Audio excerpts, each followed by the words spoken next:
అందరం కలిసి విశ్వాస ప్రమాణమును హృదయపూర్వకంగా చెప్దాం. భూమి ఆకాశములను సృజించిన సర్వశక్తి గల తండ్రి అయిన దేవుని నేను నమ్ముచున్నాను.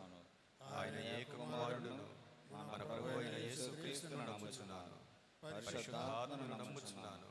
పరిశుద్ధ క్రైస్తవ సంఘముకు పరిశుద్ధుల సహవాసమును, పాప క్షమాపణయు, శరీర పునరుద్ధానమును, నిత్య జీవమును ఉన్నవని నమ్ముచున్నాను. ఆమేన్. దయచేసి అందరూ కూడా కూర్చోండి. యవనస్తులు వచ్చి ఒక పాట పాడి ప్రభువును మహింపరచవలసిందిగా ఆహ్వానిస్తున్నారు.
సాష్టాంగ పడి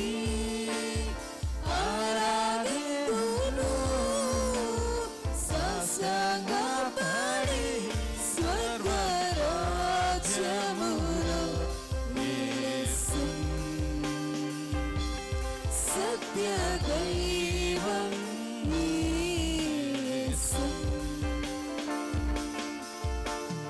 నిత్య ప్రేమతో నన్ను ప్రేమించెను, నిత్య ప్రేమతో నన్ను ప్రేమించెను.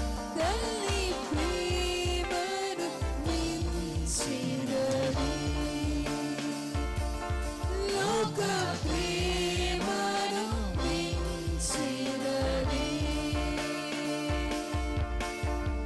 నిన్ను నేను ఎన్నడూ విడువను, నిన్ను నేను ఎన్నడూ విడువను. నిత్యము నీతోనే జీవింతును, సత్య సాక్షిగా జీవింతును. నిత్యం నీతోనే జీవింతును, సత్య సాక్షిగా జీవింతును.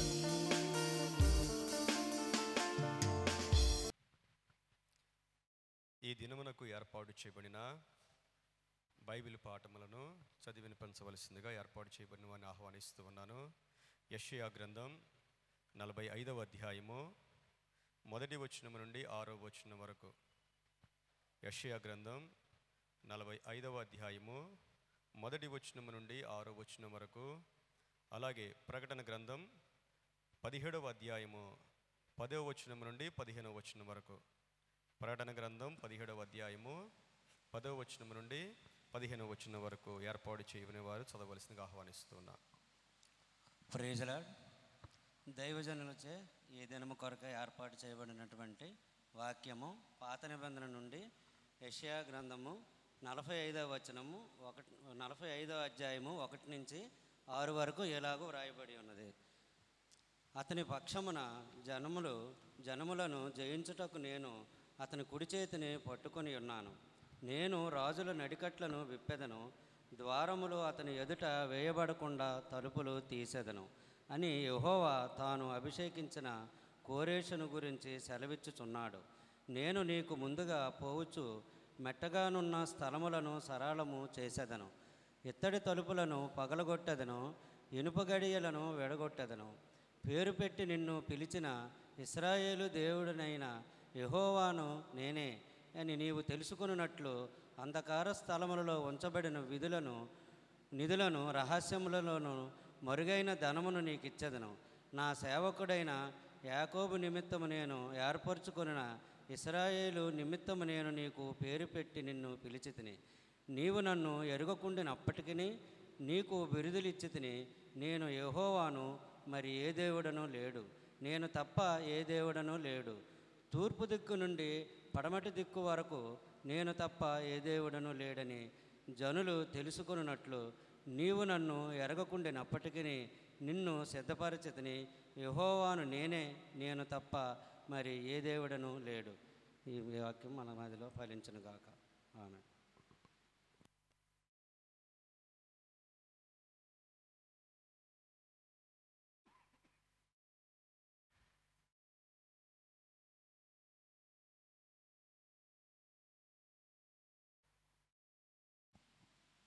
Praise the lord.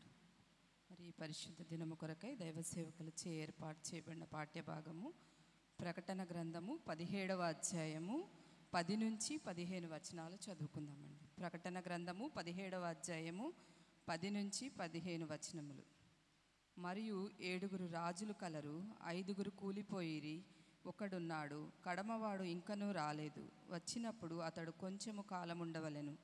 ఉండినదియు ఇప్పుడు లేనిదియునైనా ఈ క్రూరముగము ఆ 7 పాటు ఒకడునై ఉండి తానే 8వ రాజగుచు నాశనమునకు పోవును. నీవు చూచిన ఆ 10 కొమ్ములు 10 మంది రాజులు. వారిది వరకు రాజ్యమును పొందలేదు గాని ఒక గడియ క్రూరముఖంతో కూడా రాజుల వలె అధికారము పొందుదురు.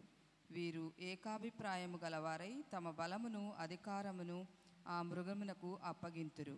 వీరు గొర్రెపిల్లతో యుద్ధము చేతురు కానీ గొర్రెపిల్ల ప్రభువులకు ప్రభువును రాజులకు రాజునై ఉన్నందునను తనతో కూడా ఉండిన వారు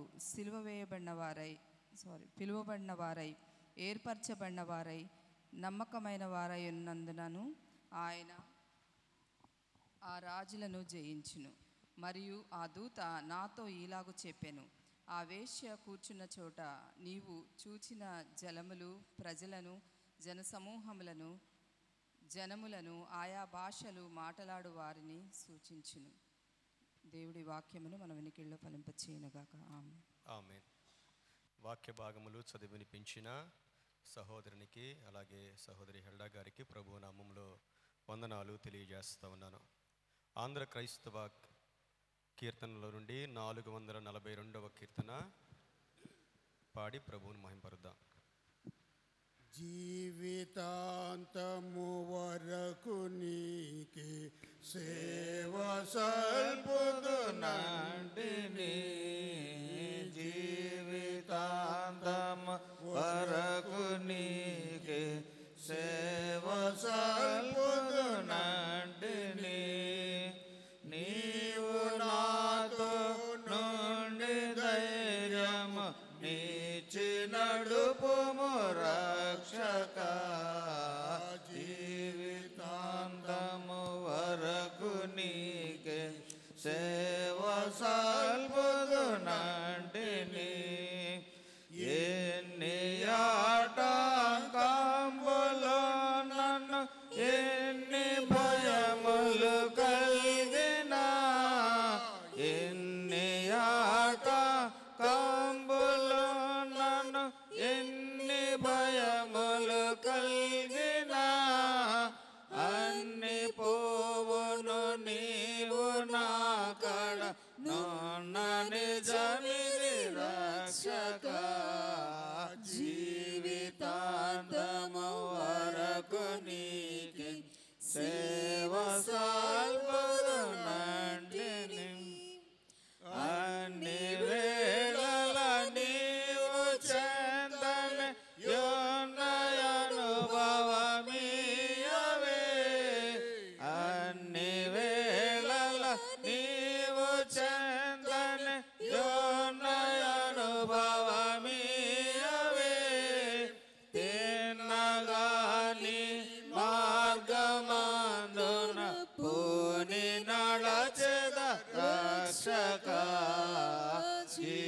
జీవితాంతము వరకు నీకే సేవ సల్పుదునంటిని,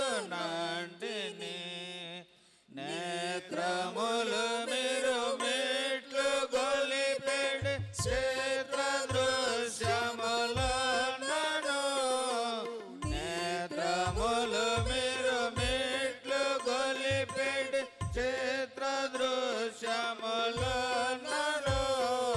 శత్రువగు సాతాను గెల్వను చాలు నీ కృప రక్షక, జీవితాంతము వరకు నీకే సేవ సల్పుదునంటిని,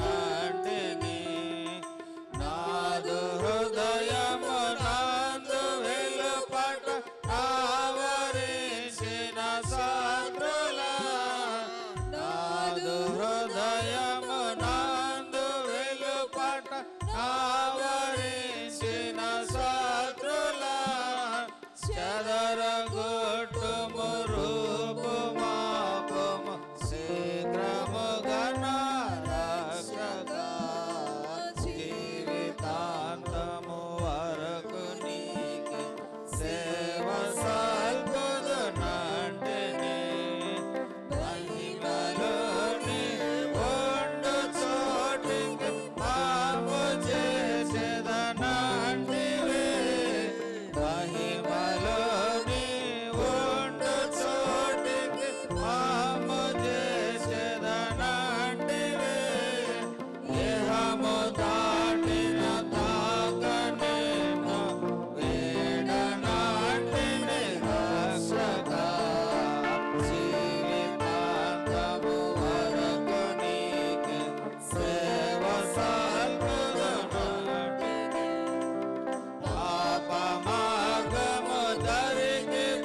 ఆరాధిస్తూ ఉంటుండగా మనం కూడా ప్రభువును ఆరాధిద్దాం.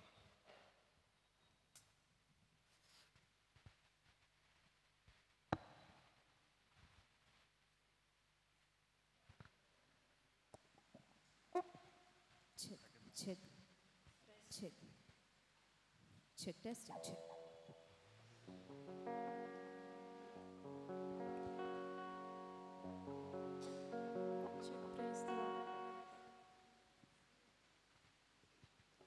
Praise Lord, hallelujah. Hallelujah. Hallelujah. దేవునికి స్తోత్రం. దేవుని ప్రేమ శాశ్వతమైనది. ఇర్మియా 31:3లో మనం చూస్తే, శాశ్వతమైన ప్రేమతో నేను నిన్ను ప్రేమించుచున్నాను గనుక విడువక నీ ఎడల కృప చూపించుచున్నానని దేవుడు చెప్తున్నాడు. నీవు ఈ భూమి మీదకి రాకముందే ఆయన నిన్ను ఎరిగి ఉన్నాడు.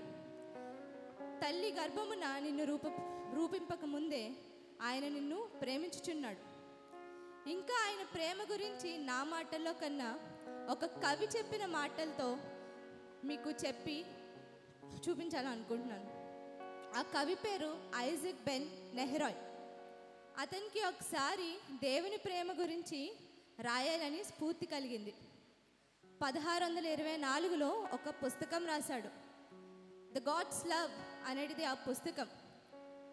మొదట ఆయన 2 అధ్యాయాలు రాశాడు. తర్వాత అతను అన్నాడు, నేనేమైనా పిచ్చివాడనా దేవుని ప్రేమ గురించి రాయటం? అసలు ఆయన ప్రేమను ఎవరైనా వర్ణించగలరా? ఎవ్వరూ వర్ణించలేరని ఆఖరికి ఒక 9 లైన్ల పాట రాసి వదిలేశాడట. ఆ పాట ఇలా ఉంటుంది: సముద్రంలో నీళ్ళన్నీ సిరాగా మారితే, సిరా అంటే ఇంక్, సముద్రంలో నీళ్ళన్నీ సిరాగా మారితే, ఆకాశం అంతా కాగితంగా మారితే, భూమి మీద ఉన్న ప్రతి కొమ్మ ఒక కలం అయితే, జీవిస్తున్న ప్రతి మనుషుడు ఒక కవి అయితే, దేవుని ప్రేమ గురించి రాస్తూ ఉన్నవాడైతే, కొంతకాలానికి సముద్రం ఎండిపోతుంది, కాగితం నిండిపోతుంది,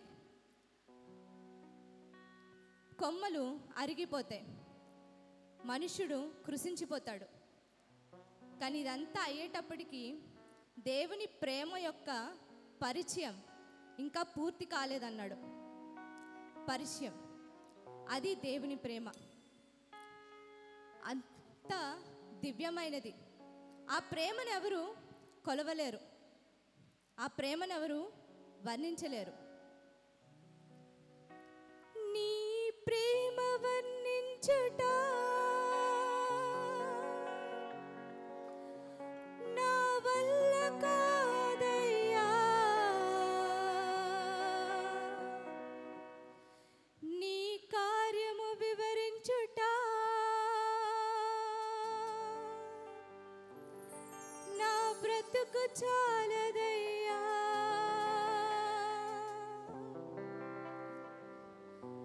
తండ్రి దేవా, తండ్రి దేవా, నా సర్వం నీవయ్యా, నీవుంటే నాకు చాలు. తండ్రి దేవా, తండ్రి దేవా, నా సర్వం నీవయ్యా, నీవుంటే నాకు చాలు. నీ ప్రియ నా ప్రాణమా నిన్నారాధించెదన్, నా జీవమా నా స్నేహమా నిన్నారాధించెదన్.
ఏదైనా ఇబ్బంది ఉందా? ఏదైనా టెంప్టేషన్లో ఉన్నారా? ఏదైనా టెంప్టేషన్ ఉన్నారా? ప్రతిదీ ఆయన సన్నిధిన ఉంచండి. యేసు కన్నా గొప్ప స్నేహితుడు ఇంకెక్కడ దొరుకుతాడు? ప్రతి ఇబ్బందులో నుండి, ప్రతి బాధల్లో నుండి విడిపించిన దేవుడు ఆయనే. దేవానికి స్తోత్రం. మన బాధల్ని ఎవరిని పంచుకుంటారు? యేసుకు మీ ప్రతి బలహీనత తెలుసు. ప్రతి ఒక్కరు నోరు తెరిచి ఆయన్ని మీ సన్నిధిన, ఆయన సన్నిధిన మీ ప్రతి ముళ్ళును, ప్రతి ఇబ్బందిని ఉంచండి. ఆయన అడగండి, అడగండి, అడగండి.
పరమ తండ్రి, నీ బిడ్డలమునైనా నీ పాదాల యొద్దకు వచ్చి ఉన్నామునైనా, నీ పాదాల యొద్దకు వచ్చిన మమ్మల్ని ఎత్తుకొని హత్తుకున్న మా తండ్రివి నాయనా, నీకు స్తోత్రాలు చెల్లిస్తూ ఉన్నా.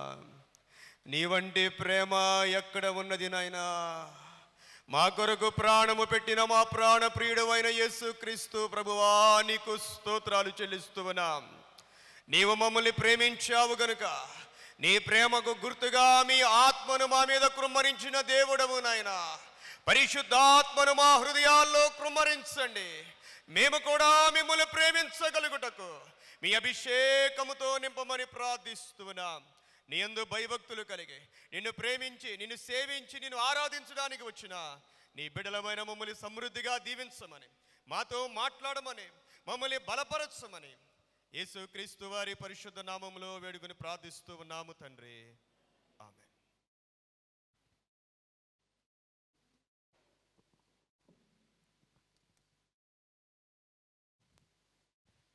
ప్రియమైన దేవుని బిడ్డలారా, మీ అందరికీ మన ప్రభువును రక్షకుడై ఉన్న యేసుక్రీస్తు ప్రభువారి నామములో వందనాలు తెలియజేస్తూ ఉన్నా. దేవదేవునికి మహిమ కలుగును గాక. డాక్టర్ ప్రభాకర్ గారికి, వారి కుటుంబానికి, మన అడ్వైజరీ కమిటీలో ఉన్న ప్రతి ఒక్కరికి, మన కార్యవర్గం, మన డీకన్ మెంబర్స్, స్త్రీల సమాజం అందరికీ కూడా ప్రభువు నామములో ప్రత్యేకమైన వందనాలు. ఈరోజు చాలా సంతోషంగా ఉంది. ఎందుకంటే 10 గంటలకి చాలామంది వచ్చేసారు. 10 గంటలకే సగం మంది పైన వచ్చారు. దేవునికి మహిమ కలుగును గాక. ఇంకా ముందు రాగలిగిన వారు 10 నిమిషాలు, పావుగంట ముందు వచ్చి ఆరాధన కొరకు ప్రార్థన చేస్తే దేవుడు మనల్ని తన ఆత్మతో నడిపిస్తాడు. కుదిరిన వారు, భారం కలిగిన వారు మరి ముందుగా వచ్చి ప్రభు సన్నిధిలో ప్రార్థన చేస్తుండగా మన దేవుడు మన మధ్య అద్భుతమైన కార్యాలు చేసే గొప్ప దేవుడై ఉన్నాడు. దేవునికి స్తోత్రం. చాలామంది వారి ప్రార్థన అవసరతలు తెలియజేస్తూ ఉన్నారు. దేవుడు మరి తర్వాత వారం వచ్చేసరికి వారిలో చాలామంది సాక్ష్యం చెప్తా ఉన్నారు, ప్రభు మాకు గొప్ప కార్యం చేస్తున్నాడని. ఎందుకంటే ఎవరు ఏ అంశం చెప్పినా తప్పకుండా మీ అందరి కోసం ప్రార్థన చేయటం మా భాగ్యము, దేవుడు మాకు ఇచ్చిన ఒక భారం. ప్రియమైన దేవుని బిడ్డలారా, మీకు ఏ అవసరత ఉన్నా, ప్రార్థన అవసరత ఉంటే తప్పకుండా మాకు తెలియచేయండి. మీకోసం ప్రభు సన్నిధిలో, ప్రభు పాద చెంత ప్రార్థించడానికి మేము ఎల్లప్పుడూ కూడా సిద్ధంగా ఉన్నాం. ఈ రోజున ప్రకటన గ్రంథం 17వ అధ్యాయము 14వ వచనాన్ని చదువుదాం. ప్రకటన గ్రంథం 17వ అధ్యాయము 14వ వచనం.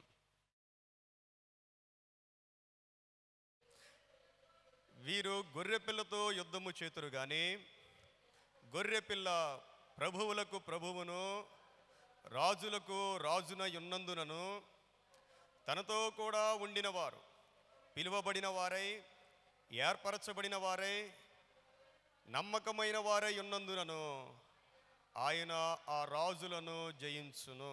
ఈ రోజున నా యొక్క మెసేజ్ యొక్క అంశం ఏంటంటే నమ్మకస్తులు అనే అంశం.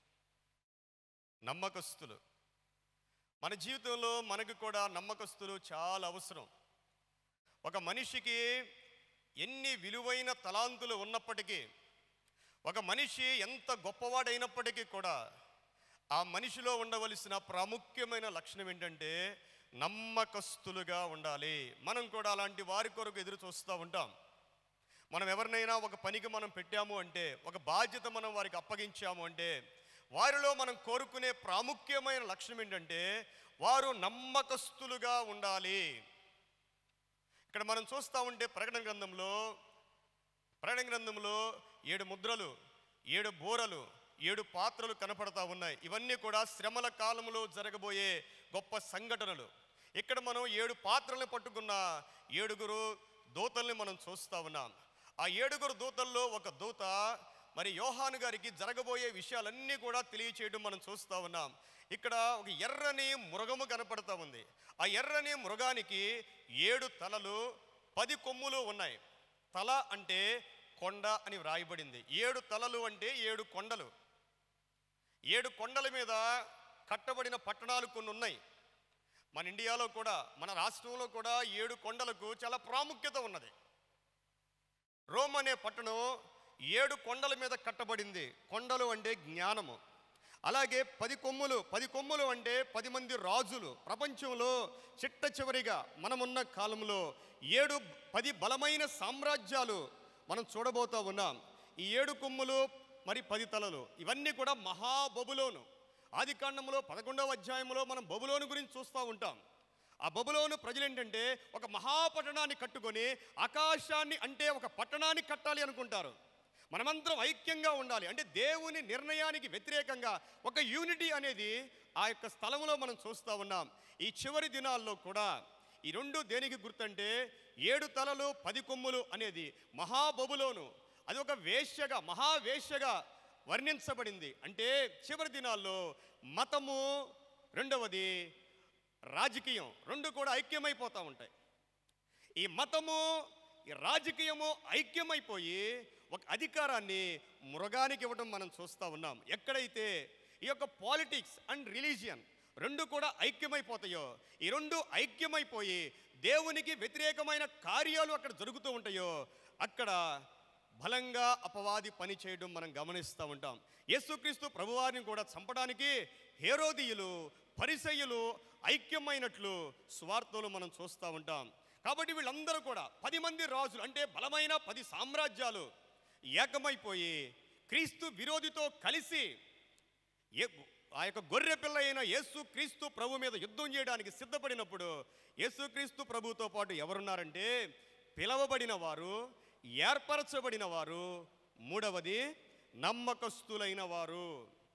మత్తయి సువార్త 22వ అధ్యాయము 14వ వచనములో పిలవబడిన వారు అనేకులు కానీ ఏర్పరచబడిన వారు కొద్దిమంది మాత్రమే అనే మాట మనం చూస్తాం. దేవుడు ఫిల్టర్ చేస్తూ ఉంటాడు, దేవుడు అందరినీ పిలుస్తూ ఉంటాడు. దేవుడు పిలిచిన అందరిలో నుండి కొంతమందిని ఏర్పరచుకుంటాడు. ఆ ఏర్పరచబడిన వారిలో కూడా దేవుడు మళ్ళా ఫిల్టర్ చేసి అందులో నమ్మకస్తులైన వారిని దేవుడు ఎన్నుకుంటాడు. మన దేవుడు ఫిల్టర్ చేసే దేవుడు, ఆయన ఎంతో ప్రేమ కలిగిన దేవుడు. ఆయన ప్రేమతో మనల్ని పిలిచినప్పుడు, ఆ పిలుపునకు మనం లోబడినప్పుడు, ఆ పిలుపులో నుండి మనం ఏర్పరచబడిన వారుగా మారాలి. ఏర్పరచబడిన వారిలో నుండి నమ్మకస్తులుగా మారాలి. ఈ రోజున మొదటి అంశం అంటే 3 భాగాలు. మొట్టమొదటి భాగం ఏంటంటే దేవుని పిలుపులో మనం ఉండాలి. ఈ రోజున మనమందరం ఇక్కడ ఉన్నామంటే మనందరినీ దేవుడే పిలిచాడు. ఈ ప్రపంచంలో ప్రతి ఒక్కరిని కూడా దేవాది దేవుడు పిలుస్తూ ఉన్నాడు. వాళ్ళు ఏ మతమైనా, ఏ కులమైనా, ఏ భాష అయినా సరే దేవుడు అందరినీ పిలుస్తూ ఉన్నాడు. చాలామంది అంటూ ఉంటారు, మేము అన్యులమండి, మేము దేవుడిని నమ్ముకున్నామంటారు. అన్యులు దేవుణ్ణి ఎందుకు నమ్ముకున్నారంటే బైబిల్ గ్రంథంలో ఒక మాట ఉంటుందండి. 14వ కీర్తన 51వ కీర్తనలో ఏముంటుందంటే దేవుణ్ణి వెతికే వారిని దేవుడు వెతుకుతాడు. ఈ లోకంలో ఎవరైతే దేవుణ్ణి వెతుకుతూ ఉంటారో, కొంతమంది తెలియక రాతిని పూజిస్తారు, చెట్టును పూజిస్తూ ఉంటారు, మనుషుల్ని పూజిస్తూ ఉంటారు. వారికి తెలియదు, వారి తల్లిదండ్రులు వారికి అదే బోధిస్తూ ఉంటారు. వారు నిజముగా ఇది దేవుడని వారిని నమ్ముతారు.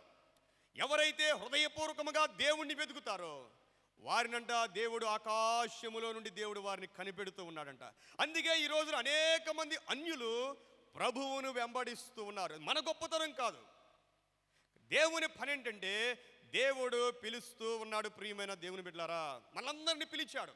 దేవుడు స్వయంగా పిలవచ్చు, దర్శనం ద్వారా పిలవచ్చు, కళ ద్వారా పిలవచ్చు, సేవకుల ద్వారా పిలవచ్చు. కొన్నిసార్లు మన యొక్క పరిస్థితులు బాగాకుండా దేవుని యొద్దకు నడిపించబడే పరిస్థితులు కూడా మనకు కలగవచ్చు. ఏదేమైనా దేవుడు మనల్ని పిలుస్తూ ఉన్న దేవుడు. దేని కొరకు పిలుస్తూ ఉన్నాడు ఆయన? దేవుడు దేని కొరకు పిలుస్తూ ఉన్నాడంటే గలతీయులు రాసిన పత్రిక 5వ అధ్యాయము 13వ వచనాన్ని చదువుదాం. గలతీయులు రాసిన పత్రిక 5వ అధ్యాయము 13వ వచనం.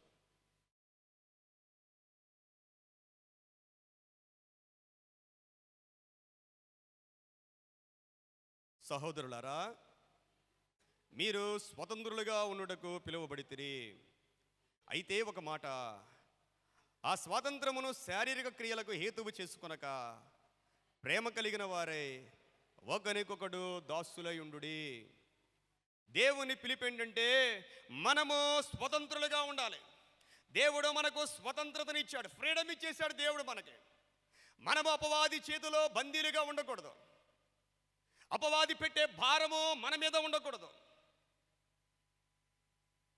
దేవుడు మనల్ని సంపూర్ణంగా స్వతంత్రులుగా చేసి ఉన్నాడు. అపవాది చేసే పని ఏంటంటే ప్రతి ఒక్కరిని కూడా పాపానికి దాసులుగా చేసేసాడు. యోహాను సువార్త 8వ అధ్యాయం 34వ వచనములో పాపము చేయు ప్రతివాడు పాపమునకు దాసుడు అన్నారు యేసు ప్రభువారు. ఈ మాట స్వయంగా యూదులతో చెప్పాడు ఆయన. ఎవరైతే పాపం చేస్తారో వారందరూ కూడా దాసులే. వారు రహస్యంగా చేసిన, ఎవరికి తెలియకుండా చేసిన పాపం చేస్తే అపవాదికి దాసుడైపోతాడు. పాపము చేయు ప్రతివాడు పాపానికి దాసుడు.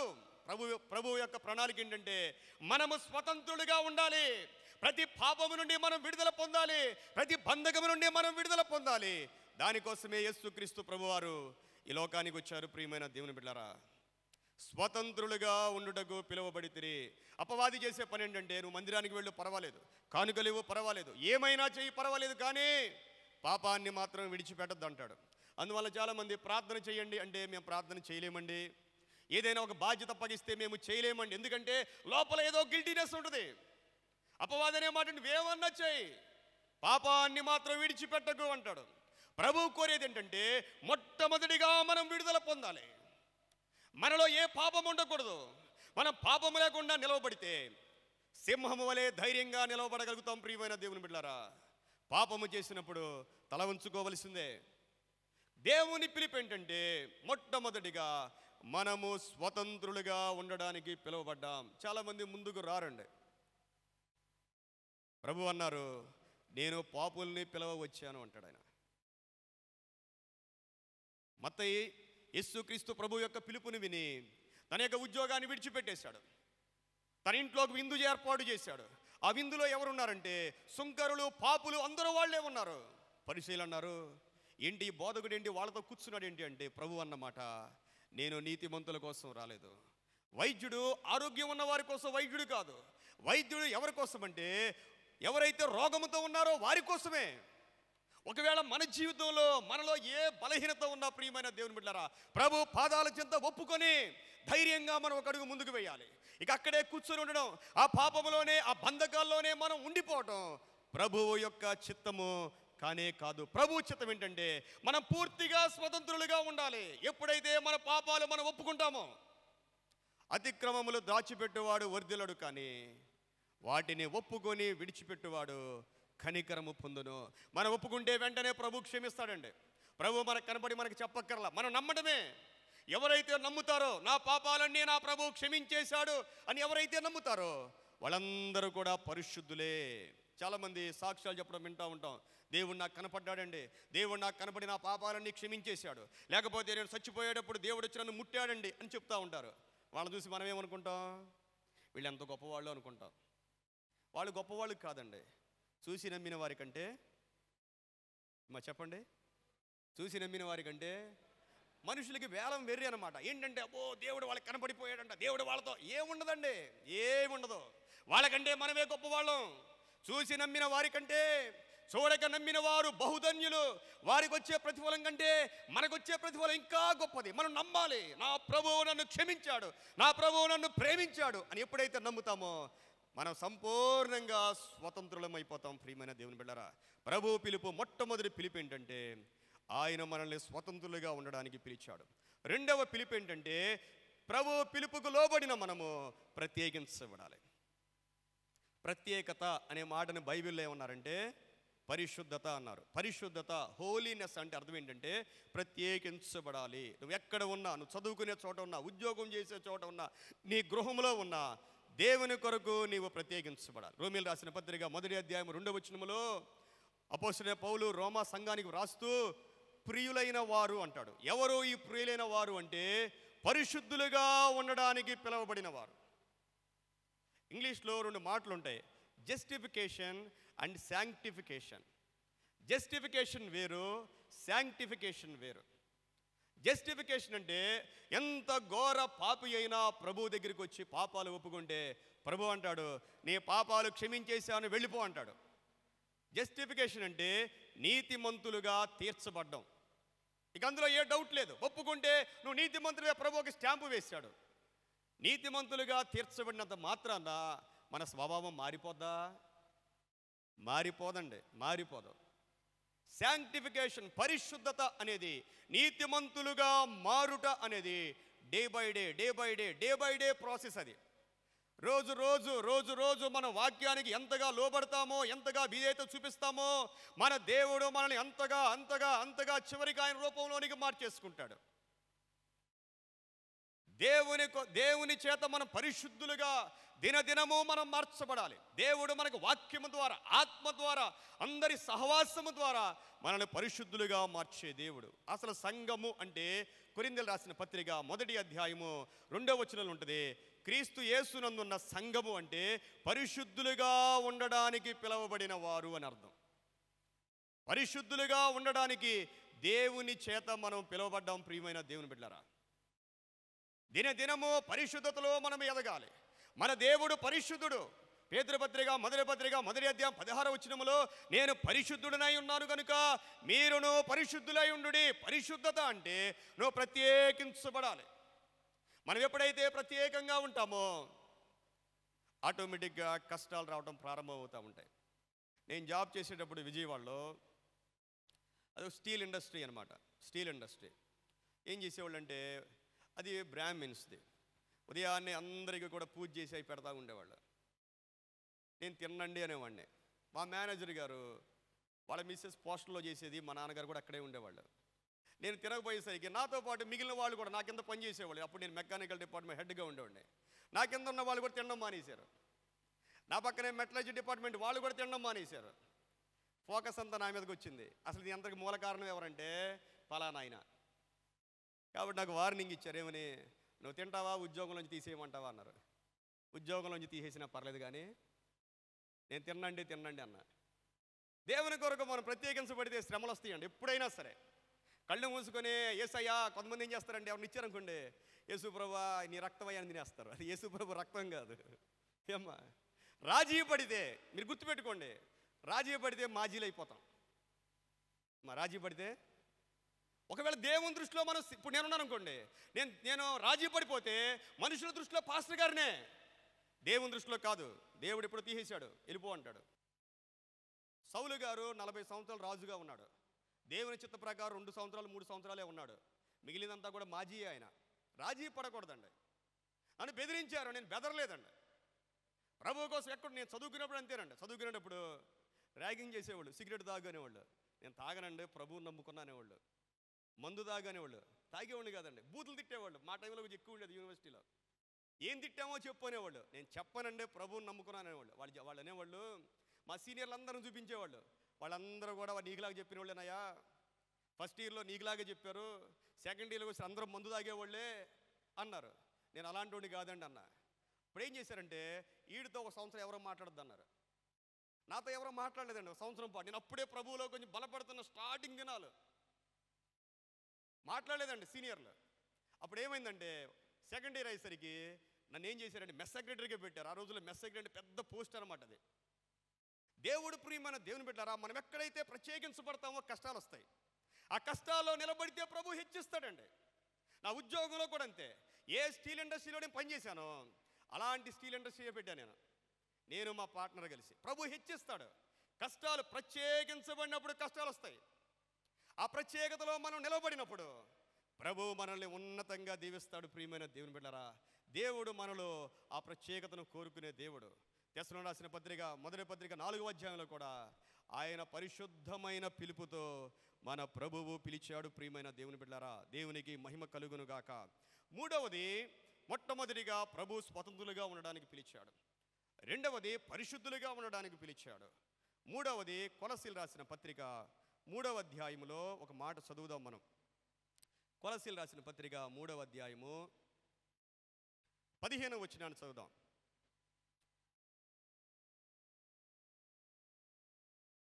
క్రీస్తు అనుగ్రహించు సమాధానము మీ హృదయములలో ఏలుచుండనీయుడి. ఇందుకొరకే మీ యొక్క శరీరముగా పిలువబడితిరి. ఎలా పిలువబడ్డాం మనం? చెప్పండి, మనం ఎలా పిలువబడ్డాం? అందరూ చెప్పండి. మనందరం కూడా శరీరమేనండి.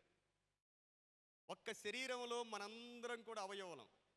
ఒక్కొక్కరు ఒక్కొక్క అవయవం. సామాన్యంగా మనిషికి ఎలా ఉంటుందంటే, కొంతమంది మేము ఏదో వస్తున్నామండి వెళ్తున్నామండి మాకేమీ లేదండి అనుకుంటారు. కానీ కాదండి. నువ్వు గుర్తించు, నువ్వు కూడా శరీరములో ఒక అవయవం. యునైటెడ్ క్రైస్ట్ చర్చ్ నెరవాలో మనందరం కలిపితే ఒక శరీరం. శరీరంలో నువ్వు ఒక భాగం. ఉదాహరణకి జుట్టు ఉందనుకోండి, మన జుట్టుకి పెద్ద వాల్యూ ఇవ్వం. ఎప్పుడు ఇస్తాం విలువ?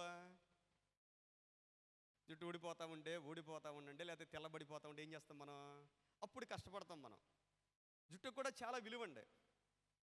ఇప్పుడు ఏలు ముద్దలకు కూడా బాగా అందరికి విలువ తెలిసిపోయింది. ఎందుకంటే చాలామందికి పడట్లేదు. అయ్యి పడకపోయేసరికి కష్టమైపోతుంది. అంటే మన యొక్క చేతి మీద ఉన్న రేఖలకు కూడా విలువ ఉంది.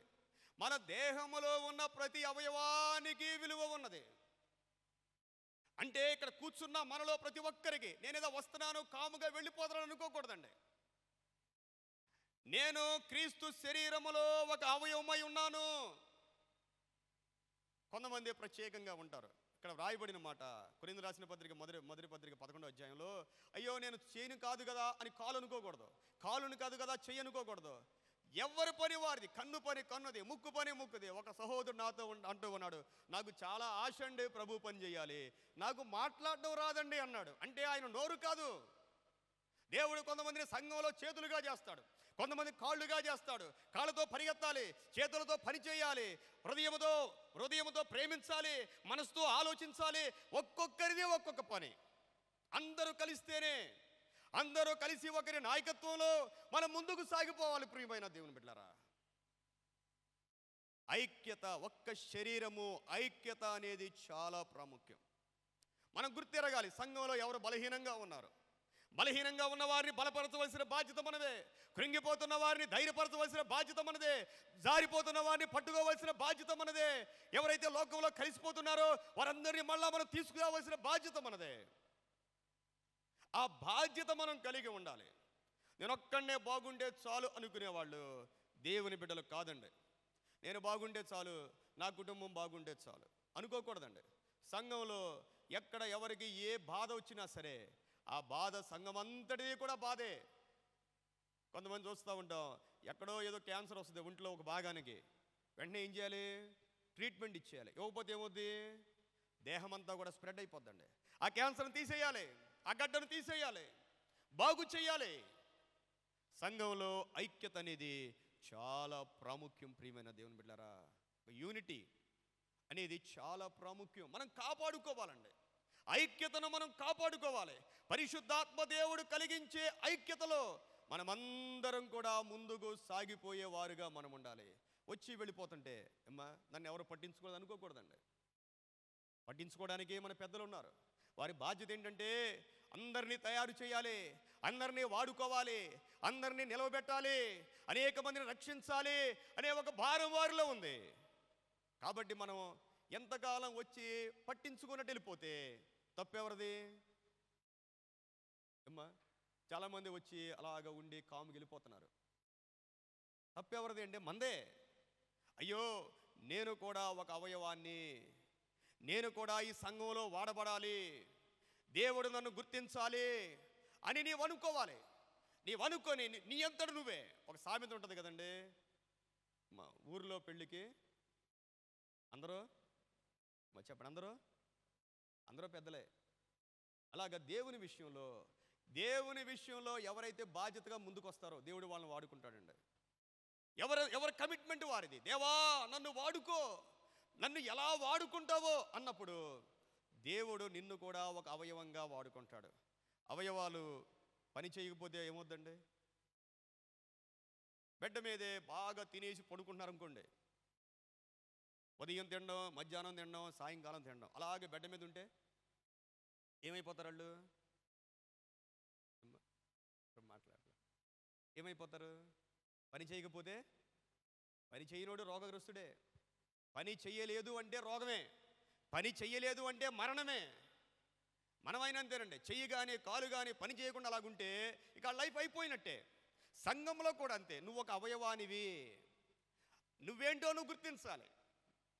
అసలు దేవుని సేవలో నుండి అసలు దేవుడు నీకు ఇచ్చిన తలాంతి ఏంటో నువ్వు గుర్తించితే నువ్వు బహుధన్యుడివి. పాడాలని ఉంటుంది, పాటలు రావు. మాట్లాడాలని ఉంటుంది, మాటలు రావు. మనం ఏం చేయాలంటే, ఓహో దేవుడు నాకు ఈ తలాంతి ఇవ్వలేదు, నాకు వేరే తలాంతి ఇచ్చాడు. అదేంటో నువ్వు గుర్తించాలి. గుర్తించిన రోజున నీవు కూడా సంఘములో ఒక గొప్ప అవయవముగా మన దేవుడు మారుస్తాడు. ప్రియమైన దేవుని బిడ్డలారా, దేవునికి మహిమ కలుగునుగాక. 4వది పేతురు పత్రిక మొదటి పత్రిక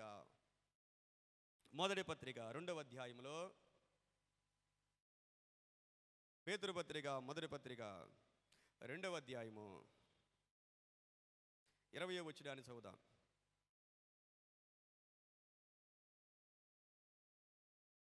తప్పిదమ్మునకై దెబ్బలు తిన్నప్పుడు మీరు సహించిన ఎడల మీకేమి ఘనము మేలు చేసి బాధపడినప్పుడు మీరు సహించిన ఎడల అది దేవునికి హితమగును. ఇందుకొరకై మీరు పిలువబడితిరి. దేవుని బిడ్డలు దేని కొరకు పిలువబడ్డారంటే మనం మేలు చేసి కూడా దెబ్బలు తినడానికి పిలువబడ్డాం. దేనికి పిలువబడ్డామండి చెప్పండి? ఆశగా వచ్చి ఒక పాట పాడారు. ఎవరైనా బాగాలేదన్నారు అనుకోండి, ఏమంటారు వాళ్ళు? ఇక జీవితంలో నేను పాడను అంటారు.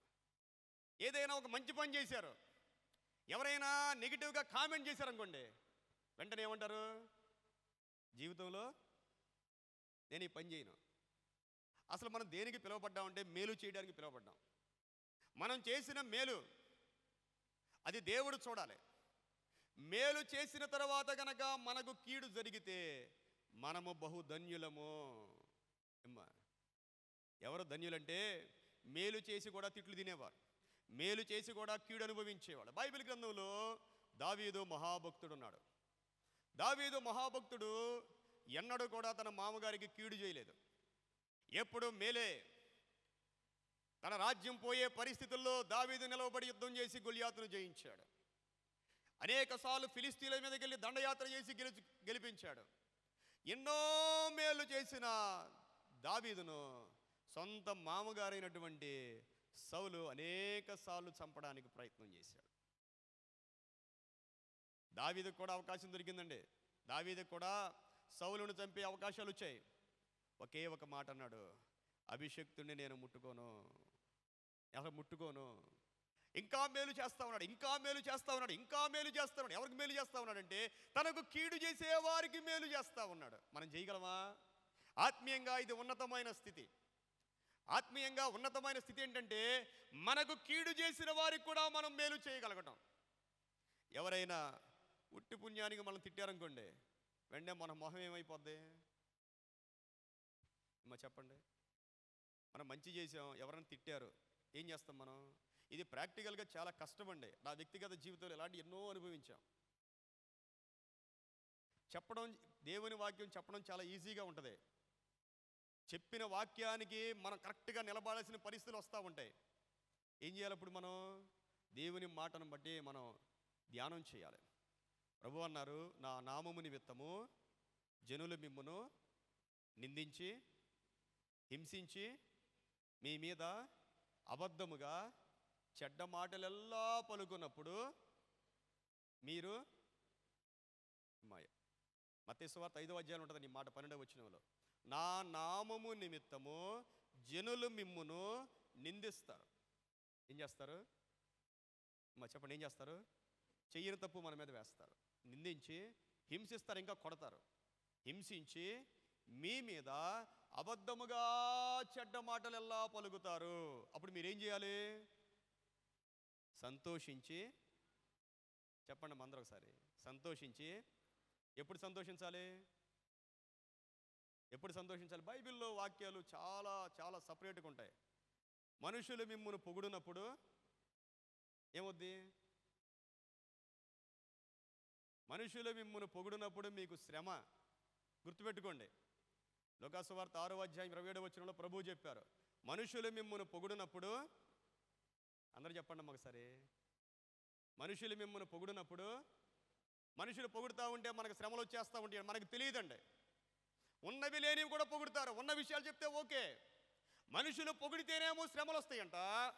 మనుషులు మనల్ని దూషించి హింసించి అబద్ధముగా చెడ్డ మాటల పలుకున్నప్పుడు పరలోకములో మన బహుమానము అధికమగును. దేవుని బిడ్డలారా, ప్రభు పని చెయ్యాలి అంటే మనుషుల మెప్పు కోసం మనం చేయకూడదు, మనుషుల గొప్ప కోసం మనం చేయకూడదు, మనుషుల నుంచి ఏది ఆశించి మనం దేవుని పని చేయకూడదండి. ఎంత మంచి చేసినా ఏదో రకంగా అపవాది ఎవరో ఒకరి ద్వారా ఏదో ఒక మాట అనిపిస్తూ ఉంటాడు. మధ్యకాలంలో వాక్యం చెప్పమంటే కూడా చెప్పాను నేను. మరియ గురించి కొన్ని మాటలు చెప్పాను. మరియా ఎన్ని మంచి పనులు చేసినా ఆమెను విమర్శించారు. ఎవరు విమర్శించారు? మొట్టమొదటిగా మరియను తన సొంత సహోదరి మార్త విమర్శించింది. మరియా ప్రభు పాదాల దగ్గర ఉండి వాక్యం వింటూ ఉంటుంటే మార్త క్రిటిసైజ్ చేసింది. మరియా ఒక్క మాట కూడా మాట్లాడలా. ప్రభు అన్నారు, మరియా ఉత్తమమైనది కోరుకున్నాను. మనం చేయటమే, మనం రెస్పాండ్ అవ్వకూడదు. మంచి చేసినప్పుడు ఎవరు ఎన్నన్నా సరే మనం కనీసం జవాబు కూడా చెప్పాల్సిన పని లేదు. మన పక్షంగా దేవుడు జవాబు చెప్తాడు. మరి ఆ విలువైన అచ్చ జటామాంసి 300 దేనారాలు పెట్టి కొనుక్కొని వచ్చి ప్రభు పాదాలకు పూస్తే శిష్యుడైన యోధా అన్నాడు, ఎందుకు ఇలాంటి పిచ్చి పని చేసావన్నాడు. ఎందుకంత విలువైన తీసుకెళ్ళి అలా చేసేసావు, పేదలకి ఇవ్వచ్చు కదా అన్నాడు. మరి ఏం మాట్లాడాల? ఎవరు మాట్లాడారు? ప్రభువు మాట్లాడాడు. ఆమె నా కోసం ఎంతో గొప్ప కార్యం చేసింది, నా భూస్థాపన నిమిత్తం చేసింది ఆమె. పేదలు ఎప్పుడు కూడా మీతోనే ఉన్నారు అన్నాడు. మంచి చేయడమే మన పని. మనల్ని ఎవరు విమర్శించినా ప్రియమైన దేవుని బిడ్డలారా సంతోషించాలి. కానీ కొంతమంది చర్చి రావడం మానేస్తారండి. ఎందుకు మానేస్తారు? నన్ను ఎవరో ఏదో అన్నారండి అంటారండి. పెద్దలు అనాలి. నీతిమంతులు నన్ను తిట్టుట నాకు అభిషేకం అంటాడు కీర్తనాకారుడు. వారు గద్దించుట మనకు తైలాభిషేకం. పరిశుద్ధాత్మదేవుని అభిషేకం అంటే రా ప్రభు అంటే రాడైనా. ఎప్పుడు వస్తాడంటే పరిశుద్ధాత్మదేవుడు, పెద్దలు, దేవుడు వారికి ఇచ్చిన బాధ్యతలో మనల్ని గద్దించినప్పుడు, మనల్ని హెచ్చరించినప్పుడు, మనం ఏదైనా తప్పు చేసినప్పుడు, ఖండించినప్పుడు మనం లోబడితే అప్పుడు మాత్రమే పరిశుద్ధాత్మ దేవుడు వస్తాడు. ఏంటంటే వాళ్ళు నాకు చెప్పేది అంటే పరిశుద్ధాత్మ దేవుడు రాకపోగా దెయ్యాలు పట్టుకుంటే ప్రియమైన దేవుని బిడ్డలారా చాలామంది తెలియక ఏంటంటే ఎగురుతూ ఉంటారండి, ఎగరక్కర్లా. కాబట్టి అట్టి అభిషేకమును నేను త్రోసివేయకుందును అంటాడండి. కాబట్టి మేలు చేద్దాం మేలు చేద్దాం. ఒకవేళ మనకు కీడొచ్చిందనుకోండి సంతోషిద్దాం, మొహం మార్చుకోవద్దండి. దేవుని బిడ్డలు ఎప్పుడూ సంతోషంగానే ఉండాలి, ఎప్పుడూ సంతోషంగా ఉండాలి. పొగిడినా సంతోషంగా ఉండాలి, తిట్టినా సంతోషంగా ఉండాలి. మనం మాత్రం ఎప్పుడు కూడా మేలు చేస్తూ మన ముందుకు సాగిపోయేవారుగా మనం ఉండాలి. మరొక మాట మనం చదువుదాం. తిమోతికి రాసిన పత్రిక, మొదటి పత్రిక 6వ అధ్యాయంలో 12వ వచనాన్ని చదువుదాం. తిమోతికి రాసిన పత్రిక, మొదటి పత్రిక 6వ అధ్యాయము 12వ వచనం.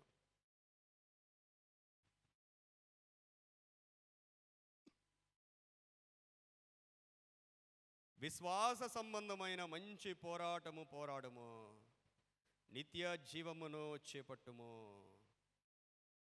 దాన్ని పొందుటకు నీవు పిలువబడి అనేక సాక్షుల ఎదుట మంచి ఒప్పుకోలు ఒప్పుకుంటివి.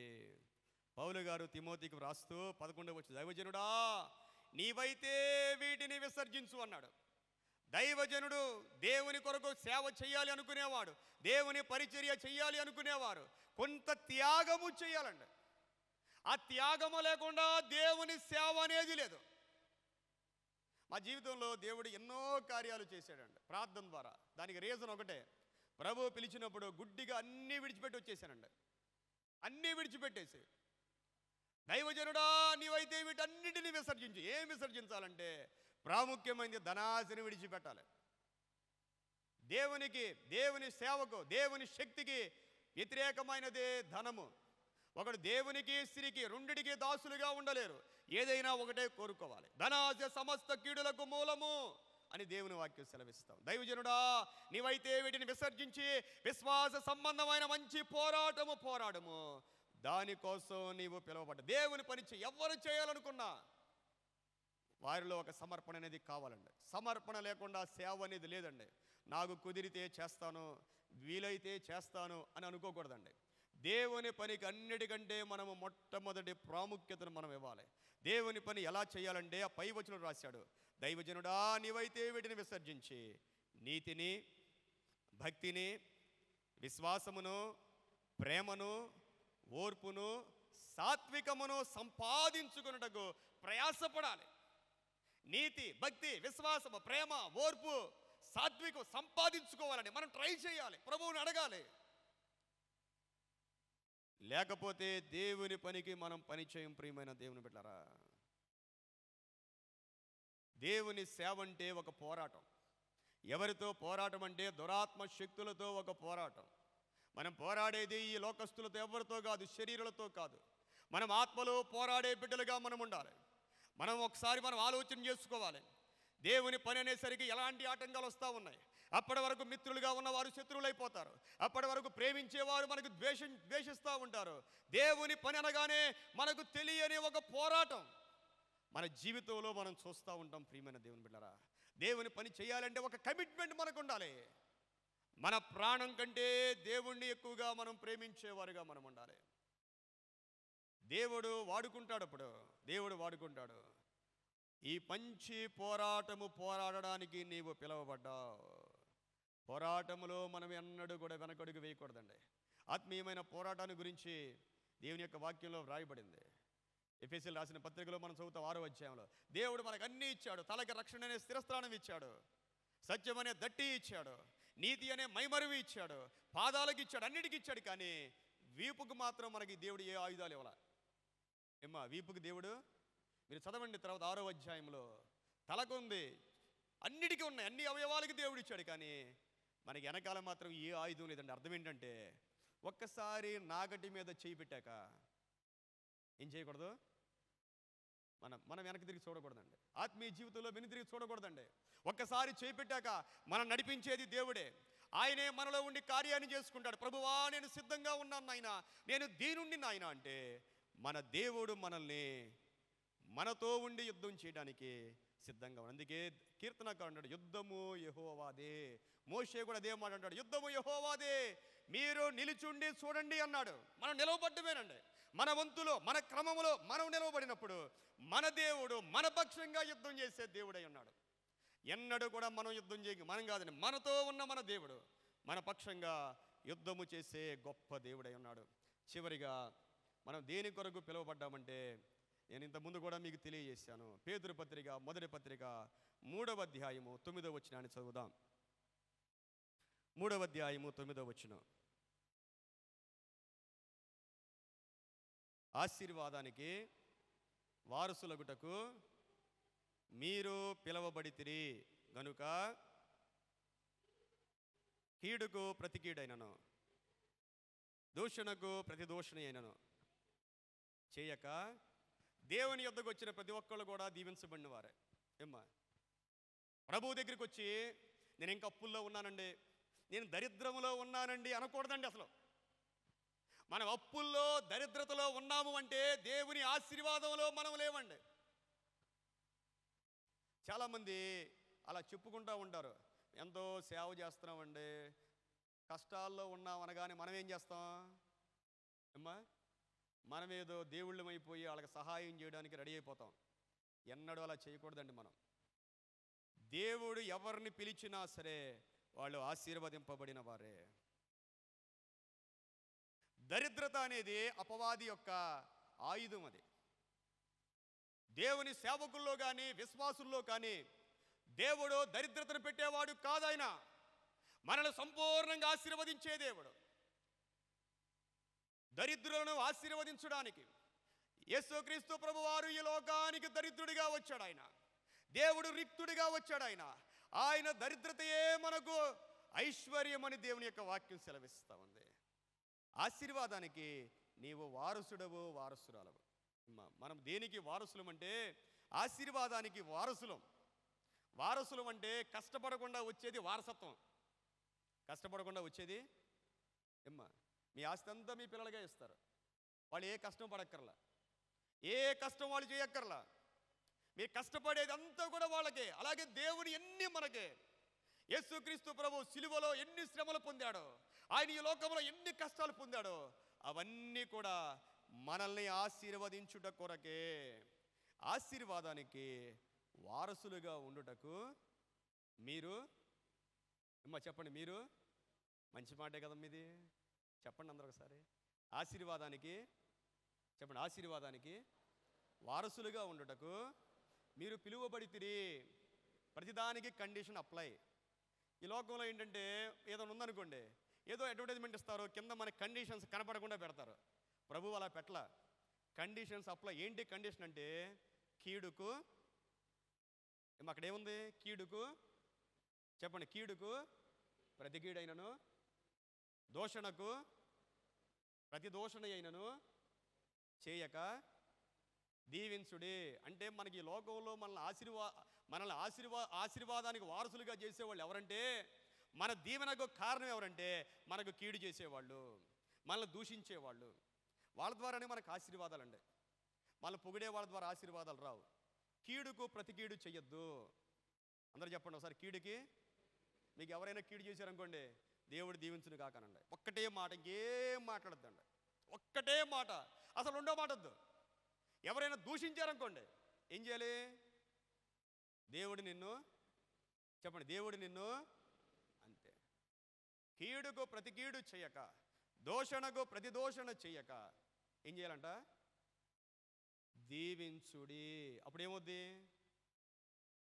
దేవుడు ఏమన్నాడు? ఇప్పుడు ఆశీర్వాదానికి, చెప్పండి, ఆశీర్వాదానికి మనం వారసులం. దేవుని పేరు పెట్టుకున్న ప్రతి ఒక్కరు కూడా బహుగా దీవించబడిన వారు. ప్రియమైన దేవుని బిడ్డలారా, మనం దరిద్రులం కాదు, పేదవారం కాదు.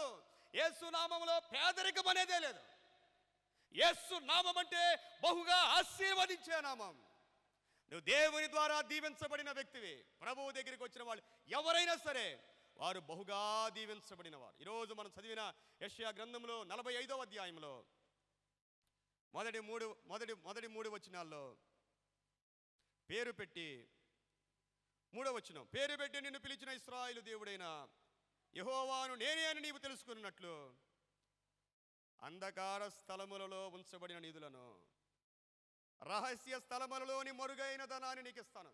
దేవుడంట ఆయన బిడ్డల కోసం ధనాన్ని ఎక్కడ దాచాడంటే అంధకార స్థలాల్లో, మరుగైన స్థలములలో దేవుడు నీ కోసం నిధులు దాచిపెట్టాడు. ఒకవేళ నువ్వు ఎప్పుడైనా కోల్పోయినా సరే, కోల్పోయినవన్నీ కూడా దేవుడు తిరిగిస్తాడండి. ఇశ్రాయేలు ప్రజలు 400 సంవత్సరాలు ఐగుప్తులో ఉన్నారు. ఐగుప్తు నుండి తిరిగి వెళుతూ దేవుడు అన్నాడు, ఐగుప్తుల బంగారం అంతా దోచేసుకోమన్నాడు. కారణం ఏంటంటే ఐగుప్తీయులు ఇశ్రాయేలు ప్రజల యొక్క కష్టమంతా దోచేసుకున్నారు 400 సంవత్సరాలు. ఒకే ఒక్క రోజులో 400 సంవత్సరాల కష్టాన్ని దేవుడు ఒకేసారి ఇచ్చేసాడు వాళ్ళకి. మన దేవుడు అంత గొప్ప దేవుడు అండి. మన దేవుడు అంత గొప్ప దేవుడు. ప్రియమైన దేవుని బిడ్డరా, యెహోవా ఉత్తముడని ఏం చేయాలంట? రుచి చూచి. ఇవి కట్టు కథలు, పిట్ట కథలు కాదండి. నా జీవితంలో కూడా నాకు సేవ చేస్తే 10 రూపాయలు వచ్చే వారానికి. నా సేవా జీవితంలో 10 రూపాయలకి నేను చాలా కాలం సేవ చేశా. అప్పుడే అంటే ఇండస్ట్రీలో లక్షల జీతాలు ఇచ్చేవాళ్ళం, ఒక 5-6 లక్షల కరెంటు బిల్లు కట్టేవాళ్ళం.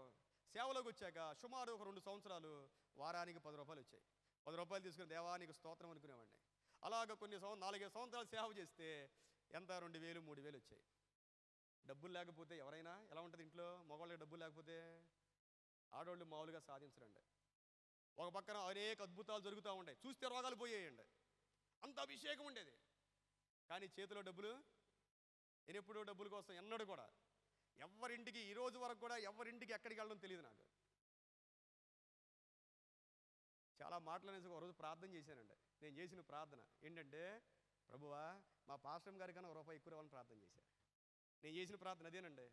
కరెక్ట్గా 10 నిమిషాలు ప్రార్థన చేశా. నాకు ఎంత వచ్చాయి? 2,000, 3,000 వచ్చాయండి. ప్రార్థన చేసిన డైరీ తీశానండి. ఇప్పటికి ఉందా డైరీ నా దగ్గర. ఎవరు ఎంత ఇస్తారో రాద్దాము. దేవుడు నమ్మదగిన వాడు, మనం ఏది చేసినా అడుగుతాడు. నాకు ఎందుకు ఇవ్వడం రాశానండి. ఆ నెలలో ఆమెకంటే 5,000 ఎక్కువ వచ్చినాయి నాకు. ఆమెకంటే ఒకళ్ళు 20,000 ఇచ్చారండి పొలం అమ్ముకొని. అందరూ పేదలే, సంఘంలో అందరూ పేదలేనండి, హిందువులు అందరూ. అప్పుడు వెంటనే ఏమనిపిస్తుంది మనకి? ఈ వారం ఎవరో ఇచ్చారు కాబట్టి కానుకలు వచ్చేసినీలే అనిపిస్తాయి. అసలు మనకు అపనమ్మకం రాకూడదు. ఎప్పుడు సైతాను మనల్ని అపనమ్మకం పెడతా ఉంటాడు. దేవుణ్ణి మనం ఎన్నడూ కూడా మనం అలా అనకూడదని, ప్రభు నువ్వు ఇస్తావు ప్రభు అన్నాను. మీరు నమ్ముతారు నమ్మరు ప్రియమైన దేవుని బిడ్డారా, సంఘం తగ్గిపోతూ ఉంది. ఎందుకంటే 3-4 ఆటోల్లో వచ్చేవాళ్ళు, ఆ తర్వాత ఒక ఆటోలో వచ్చేవాళ్ళు. ఎక్కడికి వెళ్ళడం తెలియదు, ఎలా వచ్చాయో తెలియదు. కానీ ఆమెకంటే ఇప్పుడు ఎక్కువే వచ్చాయి. అద్భుతం అండి, అద్భుతం. ప్రభువు చేసే కార్యాలు ప్రియమైన మనం నమ్మాలండి. మనం నమ్మితే నా దేవుడు నన్ను ధనవంతునిగా చేస్తాడు అని మనం నమ్మితే గొప్ప కార్యాలు చేస్తాడు. ప్రియమైన దేవుని బిడ్డలారా, పోయిన వారం వెళ్ళానండి భీమవరం. ఒక ఆయన ప్రేయర్ అయిపోయింది. ఒక ఆయన అక్కడే ఉన్నాడండి. సంఘం తక్కువ అండి, ఒక 20 మంది వస్తారు. అందరూ ఒక్కళ్ళు కూడా ఉద్యోగస్తులు ఉంటారు, అందరూ పేదవాళ్ళే. ఒక ఆయన వచ్చి డబ్బులు పట్టుకున్నాడండి, ఒక 20,000 తీసుకొచ్చి అక్కడే ఉన్నాడు.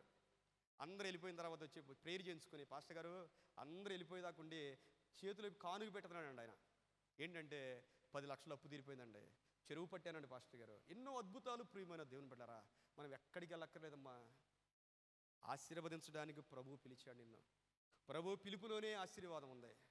దేవుని పేరు పెట్టుకున్న ఎవ్వరు కూడా అప్పుల్లో ఉండకూడదండి. ఎవ్వరు అప్పుల్లో ఉండకూడదండి. అప్పు అనేది ఒక దరిద్రత, అది సైతాను పెట్టేది. ఈ రోజు నుంచి నువ్వు ప్రార్థన చేయి, సైతానా నాకు ఇంట్లో నుంచి నువ్వు వెళ్ళిపో, ఓ చీకటి శక్తులారా మీరు వెళ్ళిపోండి, నేను యేసయ్య బిడ్డను, ఆశీర్వదించడానికి ప్రభువు నన్ను పిలిచాడు అని మీరు నమ్మి మీ గుప్పిలిని విప్పి మీకున్నంతలో ప్రభువుకి ఇవ్వడం ప్రారంభించండి. ప్రార్థన చేస్తే ప్రార్థన చేసినంత మాత్రాన ఆర్థికపరమైన ఆశీర్వాదం రాదు. బైబిల్లో ప్రతిదానికి ఒక్కొక్కదానికి ఒకటి ఉంటుందండి. ఆర్థికపరమైన ఆశీర్వాదం కావాలి అన్నవారు బైబిల్లో ఒకటే కండిషన్, ఇవ్వుడి చెప్పండి, ఇవ్వుడి, అందరూ చెప్పండి అమ్మా, ప్రార్థన చేయండి నేను ఇస్తాను అని బైబిల్లో ఎక్కడా కూడా లేదండి. ప్రతిదానికి ఆరోగ్యం కావాలంటే ఏం చేయాలి, సమాధానం కావాలంటే ఏం చేయాలి, సంతోషంగా, అన్ని బైబిల్లో ప్రతిదీ కూడా కండిషన్స్ ఉంటాయి. నీకు ఐశ్వర్యం కావాలా, దేవునికి ఇవ్వు. దేవుడు ఏం చేస్తాడంటే 100 రెట్లు నిన్ను ఆశీర్వదిస్తాడు. కాబట్టి ప్రియమైన దేవుని బిడ్డలారా, ప్రభువు మనల్ని పిలిచాడు. ప్రభువు నిన్ను పిలిచాడు. నువ్వు గుర్తుపెట్టుకో, నువ్వు చాలా విలువైన వ్యక్తివే. కళ్ళు మూసుకుందాం, ప్రార్థన చేసుకుందాం. కళ్ళు మూసుకుని ప్రార్థన చేసుకుందాం. ఈ రోజుతో నీకున్న ఒకవేళ సమస్యలుంటే, ఆర్థిక సమస్యలున్నా, ఆరోగ్య సమస్యలున్నా, ప్రభువు నిన్ను సంపూర్ణంగా అవన్నీ తీసివేసి ఆశీర్వదించగలిగిన దేవుడు ఆయన, అద్భుతాలు చేసే దేవుడు ఆయన.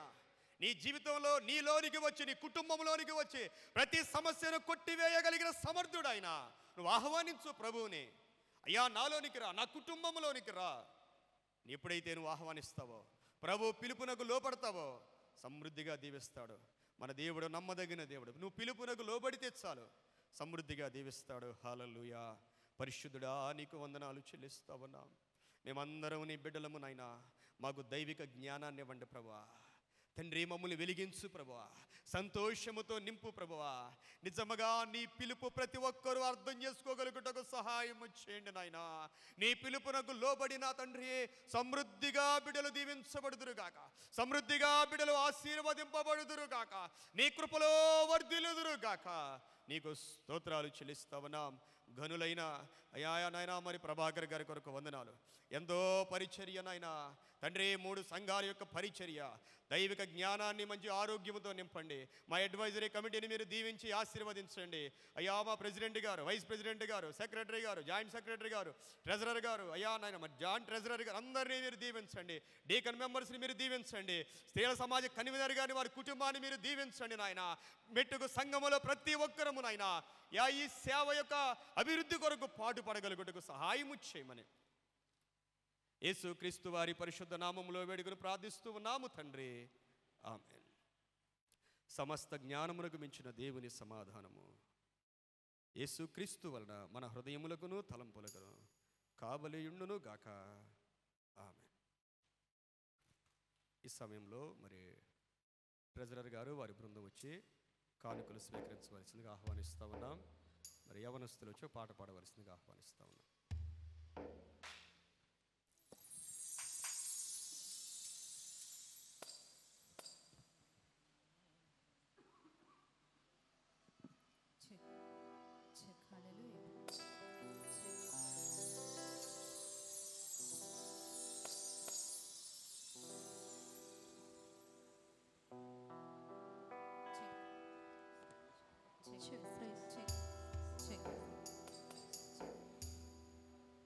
చెక్ ప్రైస్ తల ప్రైస్తో హల్లెలూయా.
పదములు చాలని వర్ణనిది. కరములు చాపి నిన్ను కౌగిలించి పెంచిన కన్నవారి కంటే ఇది మిన్నైన ప్రేమ. వారిని సహితము కన్న ప్రేమ. ప్రేమ ఇది యేసు ప్రేమ. ప్రేమ ఇది తండ్రి ప్రేమ. ప్రేమ ఇది ప్రాణమిచ్చిన ప్రేమ. కలువరి ప్రేమ. ప్రేమ ఇది యేసు ప్రేమ. ప్రేమ ఇది తండ్రి ప్రేమ. ప్రేమ ఇది ప్రాణమిచ్చిన ప్రేమ. కలువరి ప్రేమ. పదములు చాలని ప్రేమ ఇది. స్వరములు చాలని వర్ణనిది. పదములు చాలని ప్రేమ ఇది. స్వరములు చాలని వర్ణనిది.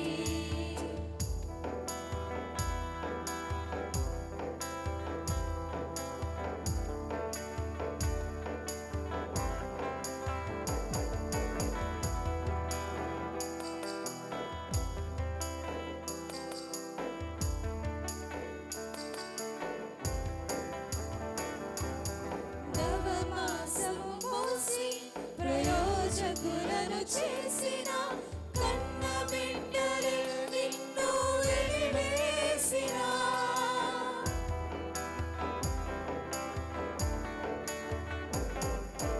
నవమాసము మోసి ప్రయోజకులను చేసిన కన్న బిడ్డలే నిన్ను వెలివేసిన. తన కరముల చాపి ముదిమి వచ్చు వరకు నిన్ను ఎత్తుకుని ఆదరించు ప్రేమ. ఆవేదనంతా తొలగించును ప్రేమ.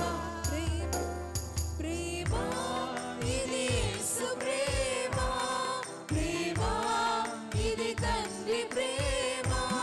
ప్రేమ ఇది ప్రాణమిచ్చిన ప్రేమ. కలువరి ప్రేమ. ప్రేమ ఇది యేసు ప్రేమ. ప్రేమ ఇది తండ్రి ప్రేమ. ప్రేమ ఇది ప్రాణమిచ్చిన ప్రేమ. కలువరి ప్రేమ. పదములు చాలని ప్రేమ ఇది. స్వరములు చాలని వర్ణనిది.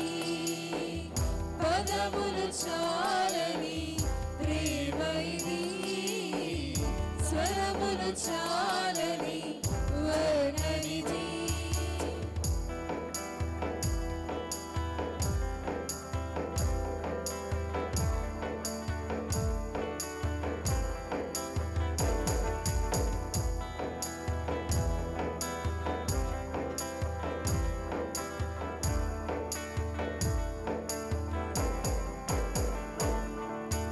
మేలులెన్నో పొంది ఉన్నత స్థితికి దిగిన స్నేహితులే హృదయమును గాయపరచగా.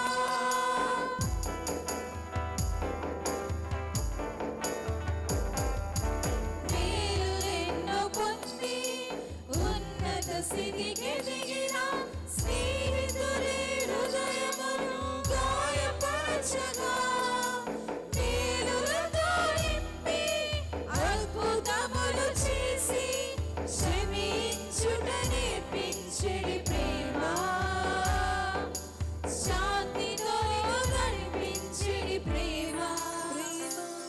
ప్రేమ ఇది యేసు ప్రేమ. ప్రేమ ఇది తండ్రి ప్రేమ. ప్రేమ ఇది ప్రాణమిచ్చిన ప్రేమ. కలువరి ప్రేమ. ప్రేమ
యవన బిడ్డలను ప్రభు దీవించునుగాక.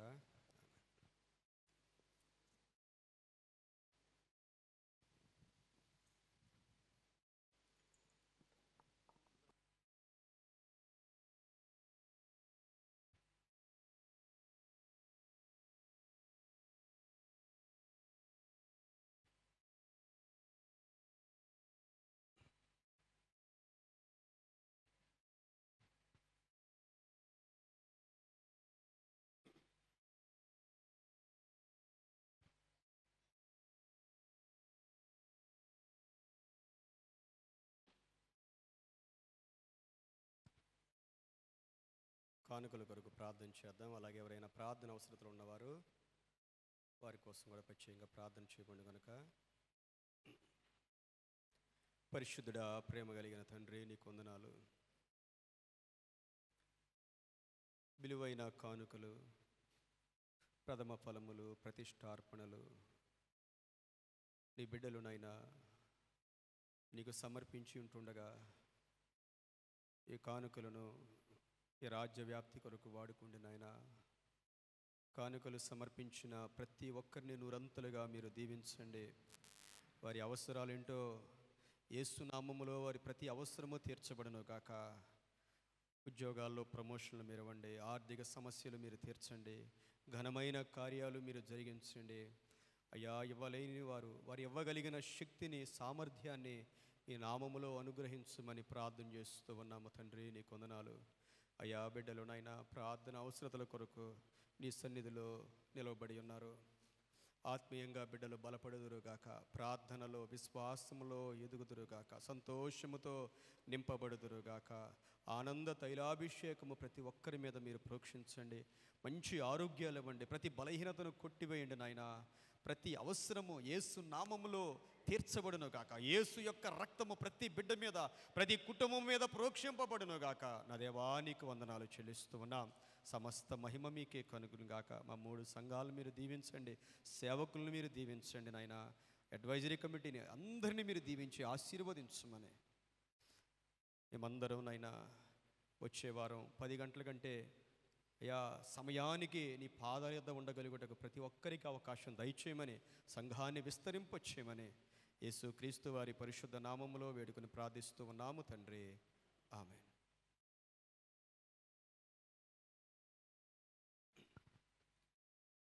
ఈ సమయంలో మరి ట్రెజరర్ గారు గడిచిన వారం యొక్క కానుకల రిపోర్టు మనకు తెలియజేస్తారు.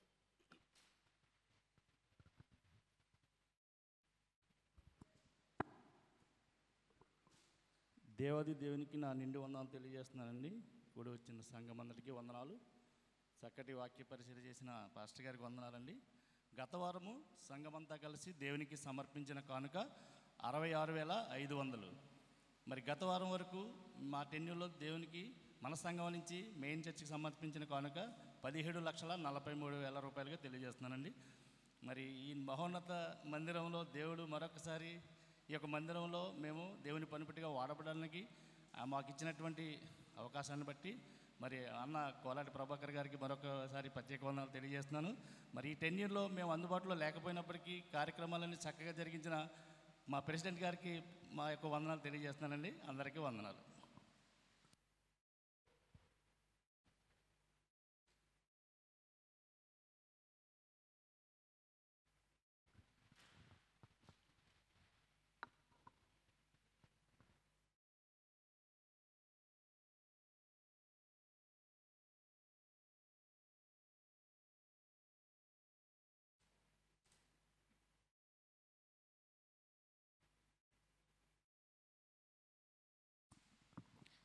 Praise the lord. దేవాది దేవునికి వందనాలు తెలియజేస్తున్నానండి. అలాగే కూడి వచ్చిన సంఘం అంతటికి మన ప్రభు అయిన యేసుక్రీస్తు నామంలో వందనాలు తెలియజేస్తున్నాను. అలాగే అడ్వైజరీ బోర్డు వారికి, డేకన్ బోర్డు వారికి ప్రత్యేకమైన వందనాలు తెలియజేస్తున్నాను. అలాగే నేటి ఆరాధనలో ఆరాధన క్రమము చక్కగా జరిపించి చక్కనైన దేవుని వర్తమానం అందించిన మన సంఘ కాపరి గారు రెవరెండ్ ఎన్ అనిల్ నాయుడు గారికి కూడా ప్రత్యేకమైన వందనాలు తెలియజేస్తున్నానండి. ఈ వారం కార్యక్రమాలు ఎలాగున్నాయి? మనం బుధవారం నుంచి శ్రమకాలాల్లోకి ప్రవేశిస్తున్నామండి. గాను 14/2/24 బుధవారం బుధవారం సాయంకాలం 6:30 గంటలకు నర్వ బ్రాంచ్లో ఉంటుంది కాబట్టి ప్రతి ఒక్కరూ గమనించి ఆ ఆరాధనలో పాల్గొవాలని ప్రభు పేరట తెలియజేస్తున్నాను. అలాగే లక్షవారం నుంచి రోజు సాయంకాలము 7 గంటలకు మెయిన్ చర్చ్ నందు ఉపవాస ప్రార్థన జరుగుతుంది, శ్రమకాల ఆరాధనలు. అలాగే మార్నింగ్ సాకేతపురం నందు 11 గంటలకు జరుగుతుంది కాబట్టి సంఘమంతా గమనించి ఆ సమయాలను వాడుకోవాల్సిందిగా తెలియజేస్తున్నాను. అలాగే శుక్రవారం సాయంకాలం 7 గంటలకు ఫాస్టింగ్ ప్రేయర్ మెయిన్ చర్చ్ నందు ఉంటుంది, అలాగే సాకేతపురం నందు కూడా ఉంటుంది కాబట్టి శుక్రవారం సాయంకాలం ఆరాధనలో పాల్గొవాలని తెలియజేస్తున్నాను. అలాగే 16వ తారీఖు మార్నింగ్ 10 గంటలకు ఉమెన్ సమాజం వారి ప్రేయరు మెయిన్ చర్చ్లో ఉంటుంది కానీ ఉమెన్ కన్వీనర్ గారు తెలియజేశారు. అందుని బట్టి స్త్రీలందరూ గమనించి శుక్రవారం ఉదయం 10 గంటలకు మెయిన్ చర్చ్ నందు ఫాస్టింగ్ ప్రేయర్ ఉంటుంది కాబట్టి అందరూ పాల్గొవాలని తెలియజేస్తున్నాం. వచ్చే ఆదివారం యథావిధిగా 10 గంటలకు ఆరాధన ఉంటుంది కాబట్టి ప్రతి ఒక్కరూ సకాలంలో ఆలయానికి రావాలని తెలియజేస్తున్నాను. గత కాలము 23వ సంవత్సరంలో బుధవారం నుండి ఈ రోజు వరకు మమ్మల్ని కార్యవర్గంలో మెంబర్గా ఉంచినందుకు అడ్వైజరీ బోర్డు వారికి మరొకసారి వందనాలు తెలియజేస్తున్నాను. సంఘమందరికి మరొకసారి వందనాలు తెలియజేస్తూ మాకు ఎలాగైతే సహకరించారో వచ్చే కార్యవర్గాన్ని కూడా సహకరించవలసిందిగా మనవి చేస్తున్నాను. ఇప్పుడు కొత్త కార్యవర్గాన్ని పరిచయం చేయవలసిందిగా మన అడ్వైజరీ బోర్డు సభ్యులైన డాక్టర్ కె ప్రభాకర్ గారిని వచ్చి న్యూ ఎగ్జిక్యూటివ్ని ఇంట్రడ్యూస్ చేయవలసిందిగా ప్రేమతో ఆహ్వానిస్తున్నాను.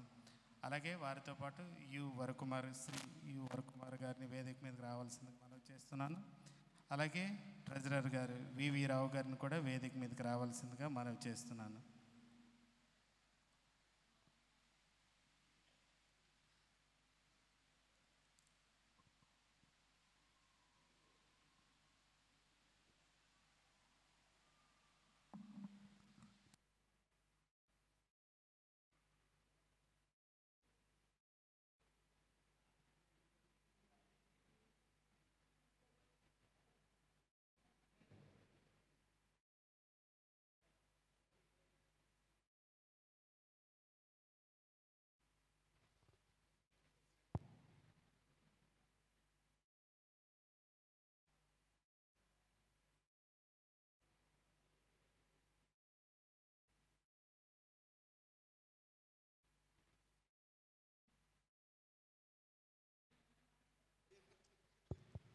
ప్రెసిడెంట్ వరకుమార్ గారికి సంఘం తరపున హృదయపూర్వక ఆహ్వానాలు తెలియజేస్తున్నాను. Thank you.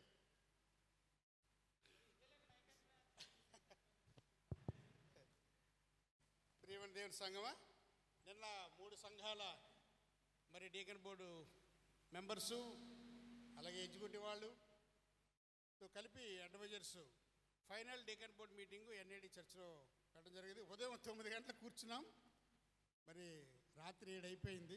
అంతా కార్యక్రమం ముగిసేటప్పటికి మధ్యాహ్నం లంచ్ కూడా అక్కడ అరేంజ్ చేసాం.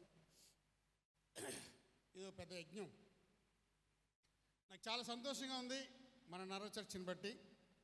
ఈ సంఘాన్ని దేవుడు ఆశీర్వదించాడు, ఈ సంఘాన్ని దేవుడు అభివృద్ధి పరుస్తున్నాడు.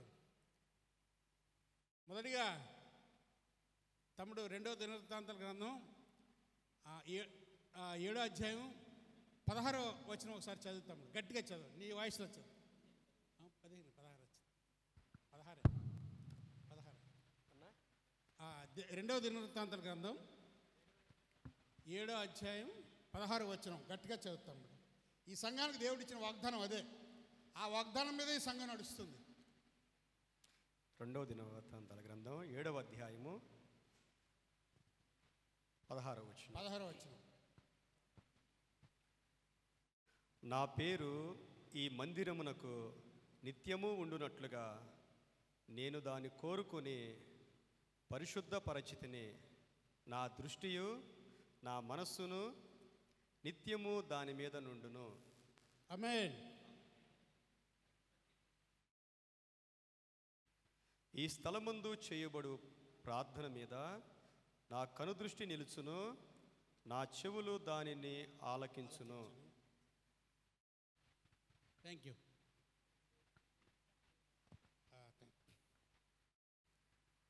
దేవుడు 3 సంఘాల కార్యవర్గాలు చక్కగా పనిచేశారు. ఎన్ఐడిలో దాదాపు 75 లక్షల రూపాయలు పనులు అయ్యాయి. అంటే ఒక 40 లక్షల దాకా రూబీ జూబ్లీ సెలబ్రేషన్స్, ఓ 30 లక్షల దాకా అభివృద్ధి కార్యక్రమాలు జరిగాయి. సాకేతపురం చర్చిలో 15 లక్షల దాకా అభివృద్ధి పనులు జరిగాయి. ఇక్కడ మనం వాళ్ళు ఇబ్బంది పెట్టలేదు, ఏమీ అడగలేదు. కానీ ఇక్కడ కేవలం 1 లక్ష రూపాయలతోటి కొన్ని ఇంపార్టెంట్ పనులు చేశాం. కానీ ఈ సంవత్సరం 2024లో మాత్రం ఒకసారి వైట్ వాషింగ్ చేస్తే బాగుంటుంది పండక్కి అనే ఆలోచన ఉంది.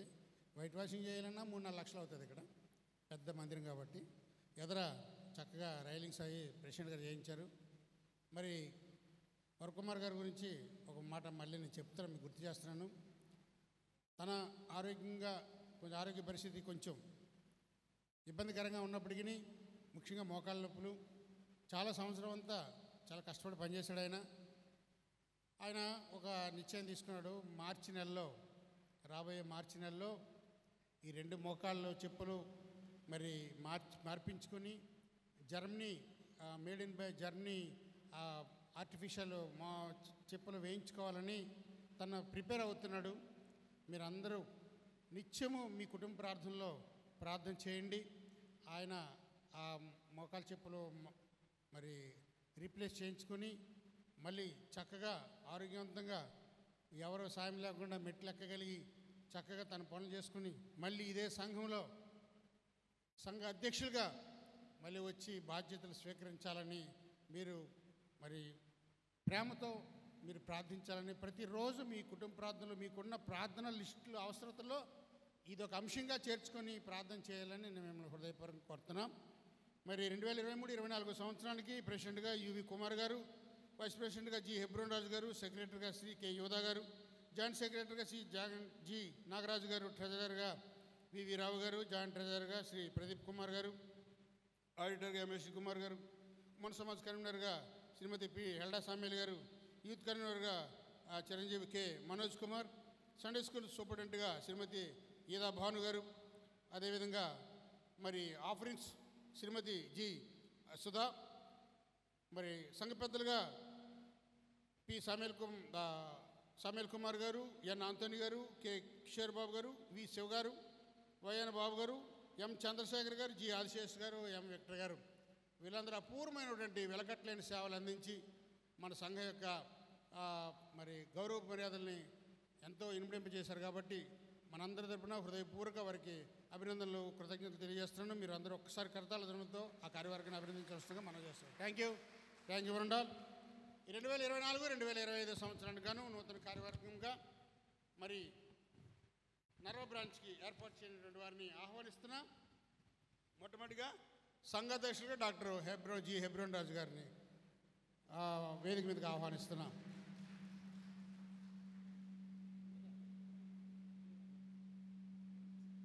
అలాగే కార్యదర్శిగా మరి పి సామ్యుల్ కుమార్ గారిని వేదిక మీద రావాల్సిందిగా ఆహ్వానిస్తున్నా. అలాగే ట్రెజరర్గా వల్లూరి వేసరత్న గారిని మరి ఏర్పాటు చేయడం జరిగింది, వారిని కూడా వేదిక మీద రావాల్సిందిగా ఆహ్వానిస్తున్నాం.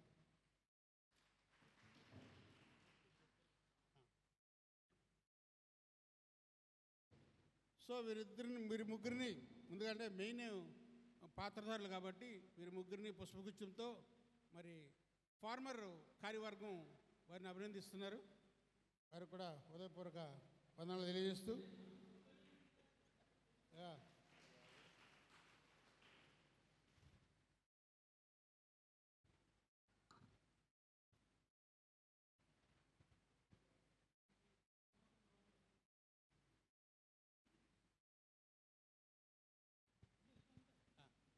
మీరు అలాగే ఉండండి.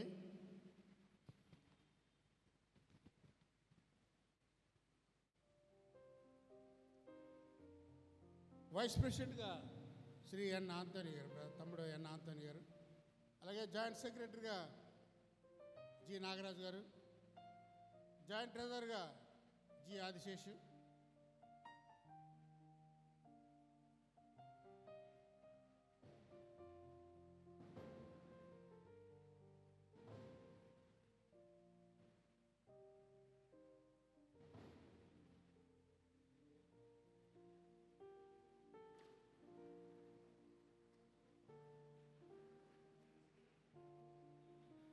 యూత్ కన్వీనర్గా కె విజ్ఞాన్ కుమార్, ఉమెన్స్ కన్వీనర్గా Shrimati M విజయలత,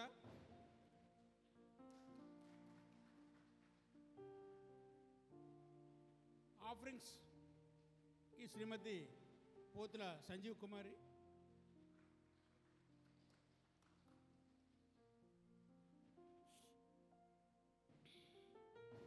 Sunday school superintendent Shrimati G Sirisharani, అక్కడ ఎన్డీలో ఉంటుంది.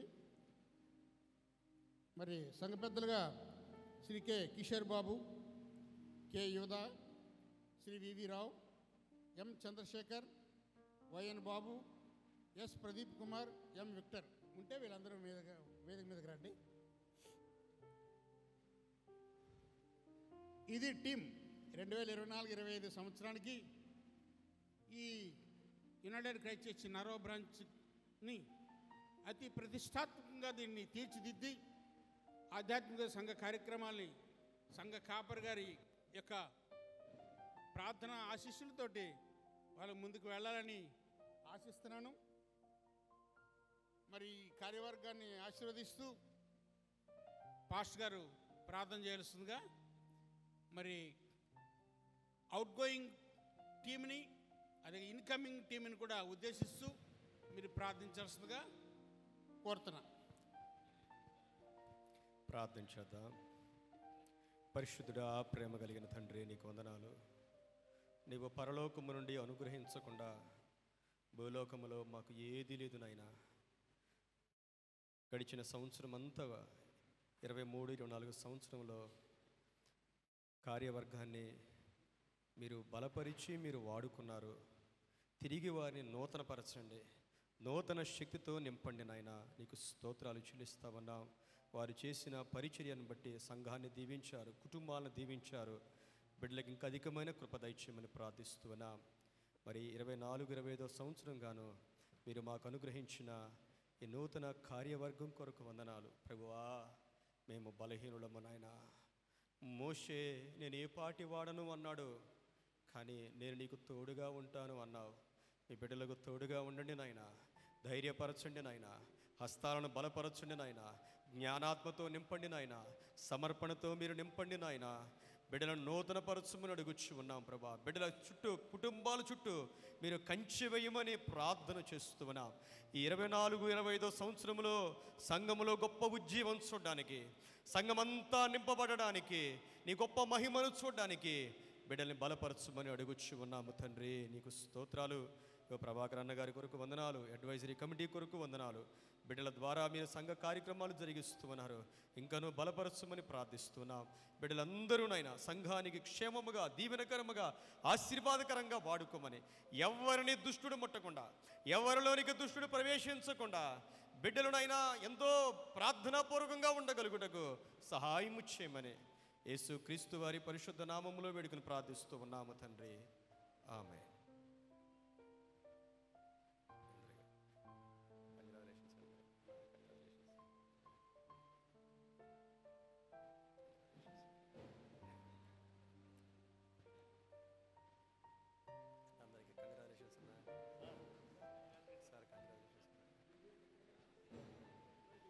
కంగ్రాచులేషన్స్ అన్న గారు, కంగ్రాచులేషన్స్, కంగ్రాచులేషన్స్. దాని గురించి ఒకసారి చెప్తే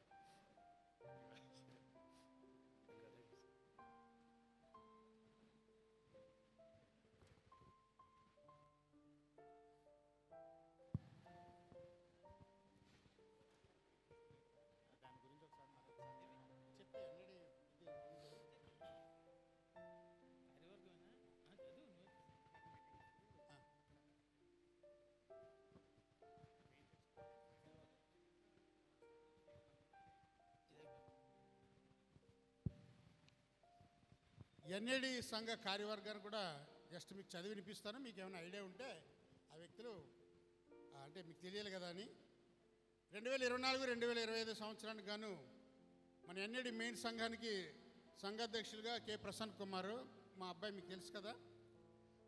శ్రీ వైస్ ప్రెసిడెంట్గా శ్రీ ఎన్ సత్యనారాయణ గారు, secretary CH Samuel Anand, joint secretary Shri KVS Prakash, treasurer Shri G Jacob Raju, అంటే మన హెబ్రాజు రాజు గారి తమ్ముడు. జాయింట్ ట్రెజరర్గా I Moses, M Rajesh, G Purushottam, V Madhubabu, B Bharat Kumar. ఆడిటర్గా ఎం శాంసన్ గారు, ఆయన రిటైర్డ్ హెడ్ మాస్టర్, ప్రస్తుతం యుఎస్లో ఉన్నాడు. ఆయన మార్చి 16వ తారీఖున వస్తాడు ఇక్కడికి. నేను మాట్లాడాము వాట్సాప్లో, చాలా థ్యాంక్స్ అండి, వచ్చేస్తున్నాను మార్చి 16వ తారీఖుకి అని చెప్పాడు. కొడుకు దగ్గరికి వెళ్ళాడు, భార్యాభర్తలు ఇద్దరు. తర్వాత ఉమెన్ సమాజ్ కన్వీనర్గా శ్రీమతి చొప్పుల శ్రీలత, ఆమె అక్కడ ఎన్ఎడిలో. యూత్ కన్వీనర్గా జో ఎలిషా, అంటే మన ఎబ్రహం గారు రెండో కొడుకు. సండే స్కూల్ సూపరింటెండెంట్గా శ్రీమతి శిరీష రాణి. సండే స్కూల్ టీచర్గా ఒక ఆమె శ్రీమతి బి మహిత.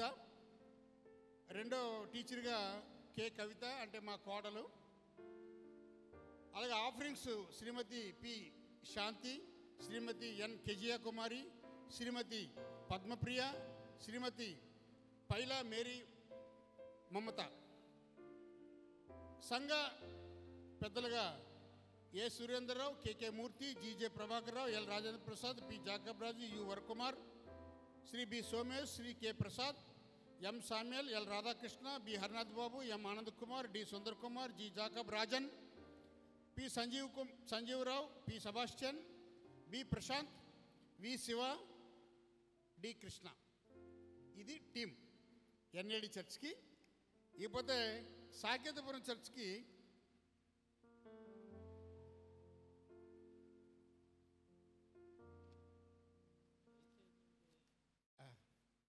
ప్రెసిడెంట్గా విఎస్కే పట్నాయక్ గారు, వైస్ ప్రెసిడెంట్గా కె జయరాజ్ గారు, సెక్రటరీగా శ్రీ జి విజయప్రసాద్ గారు, జాయింట్ సెక్రటరీగా జి యేసు, ట్రెజరర్గా Shri G Ravikumar, joint treasurer GR Ratnakar, రెండవ జాయింట్ ట్రెజరర్గా బి రవికిషోర్, ఆడిటర్గా ఎం శాంసన్. ఈ 3 చర్చెస్కి ఆడిటర్ శాంసన్ గారే. ఉమెన్ సమాజ్ కన్వీనర్గా శ్రీమతి పాలిన, యూత్ కన్వీనర్గా టి తరుణ్, సండే స్కూల్ సూపరింటెండెంట్గా శ్రీమతి జి శిరీషరాణి, ఈమె కూడా ఓవరాల్గా 3 చర్చలకి సూపరింటెండెంట్ ఆమె. టీచర్స్గా Shrimati Sudhashyam, K Prashanthi. Offerings Shrimati M రాణి.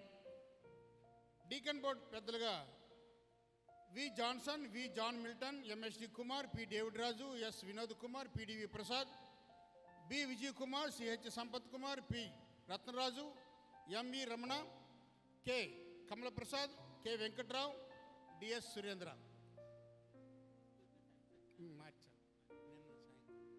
సో ఇదండి, ప్రార్థన చేయండి. 3 టీములు కూడా చక్కగా దేవుని కార్యాలు చేయలాగిన.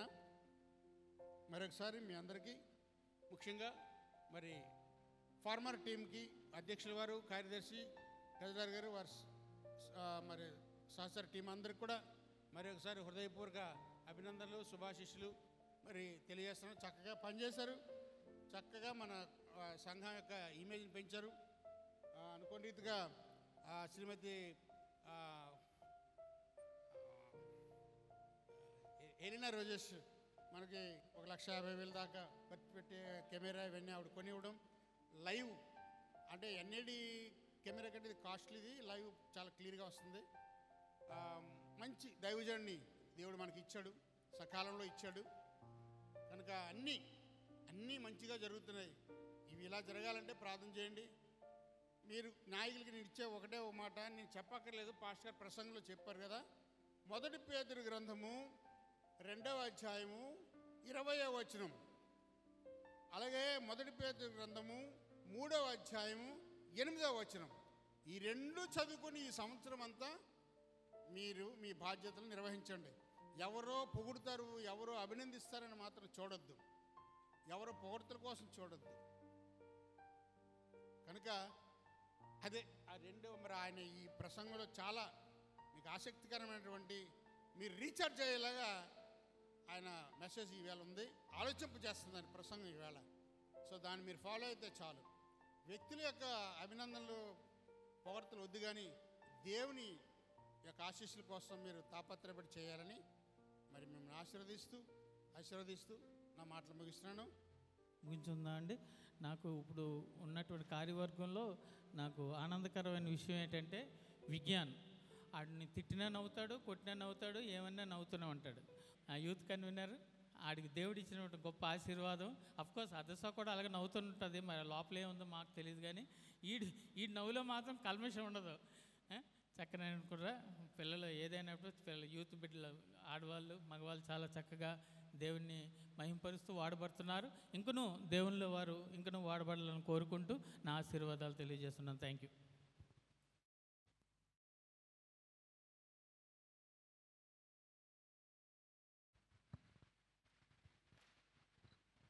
అందరికీ వందనాలు.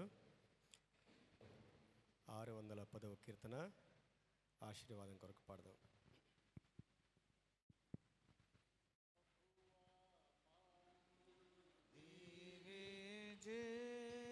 పంపుము నీ కృపనందించి అభివందనములు చేకొనుమా విభవము మహిమోన్నతి కీర్తి యుగ యుగములకు నీ కగుతా యుగ యుగములకు నీ కగుతా పగతుర ప్రేమించెడు శక్తి తగబురుగును చూచెడి రక్తి మిగులా దయచేయుము దైవా జగదేక కుమార కీర్తి యుగ యుగములకు నీ కగుతా యుగ యుగములకు నీ కగుతా గుడిలో వినిన నీ వాక్యము మా గుండెల బదిలము చేయగను గుడి బయటను నాచారములు నడువగ తోడ్పడుమో కీర్తి యుగ యుగములకు నీ కగుతా యుగ యుగములకు నీ కగుతా క్రైస్తవ మైత్రిని సంఘములో విస్తరణము చేయగనేమో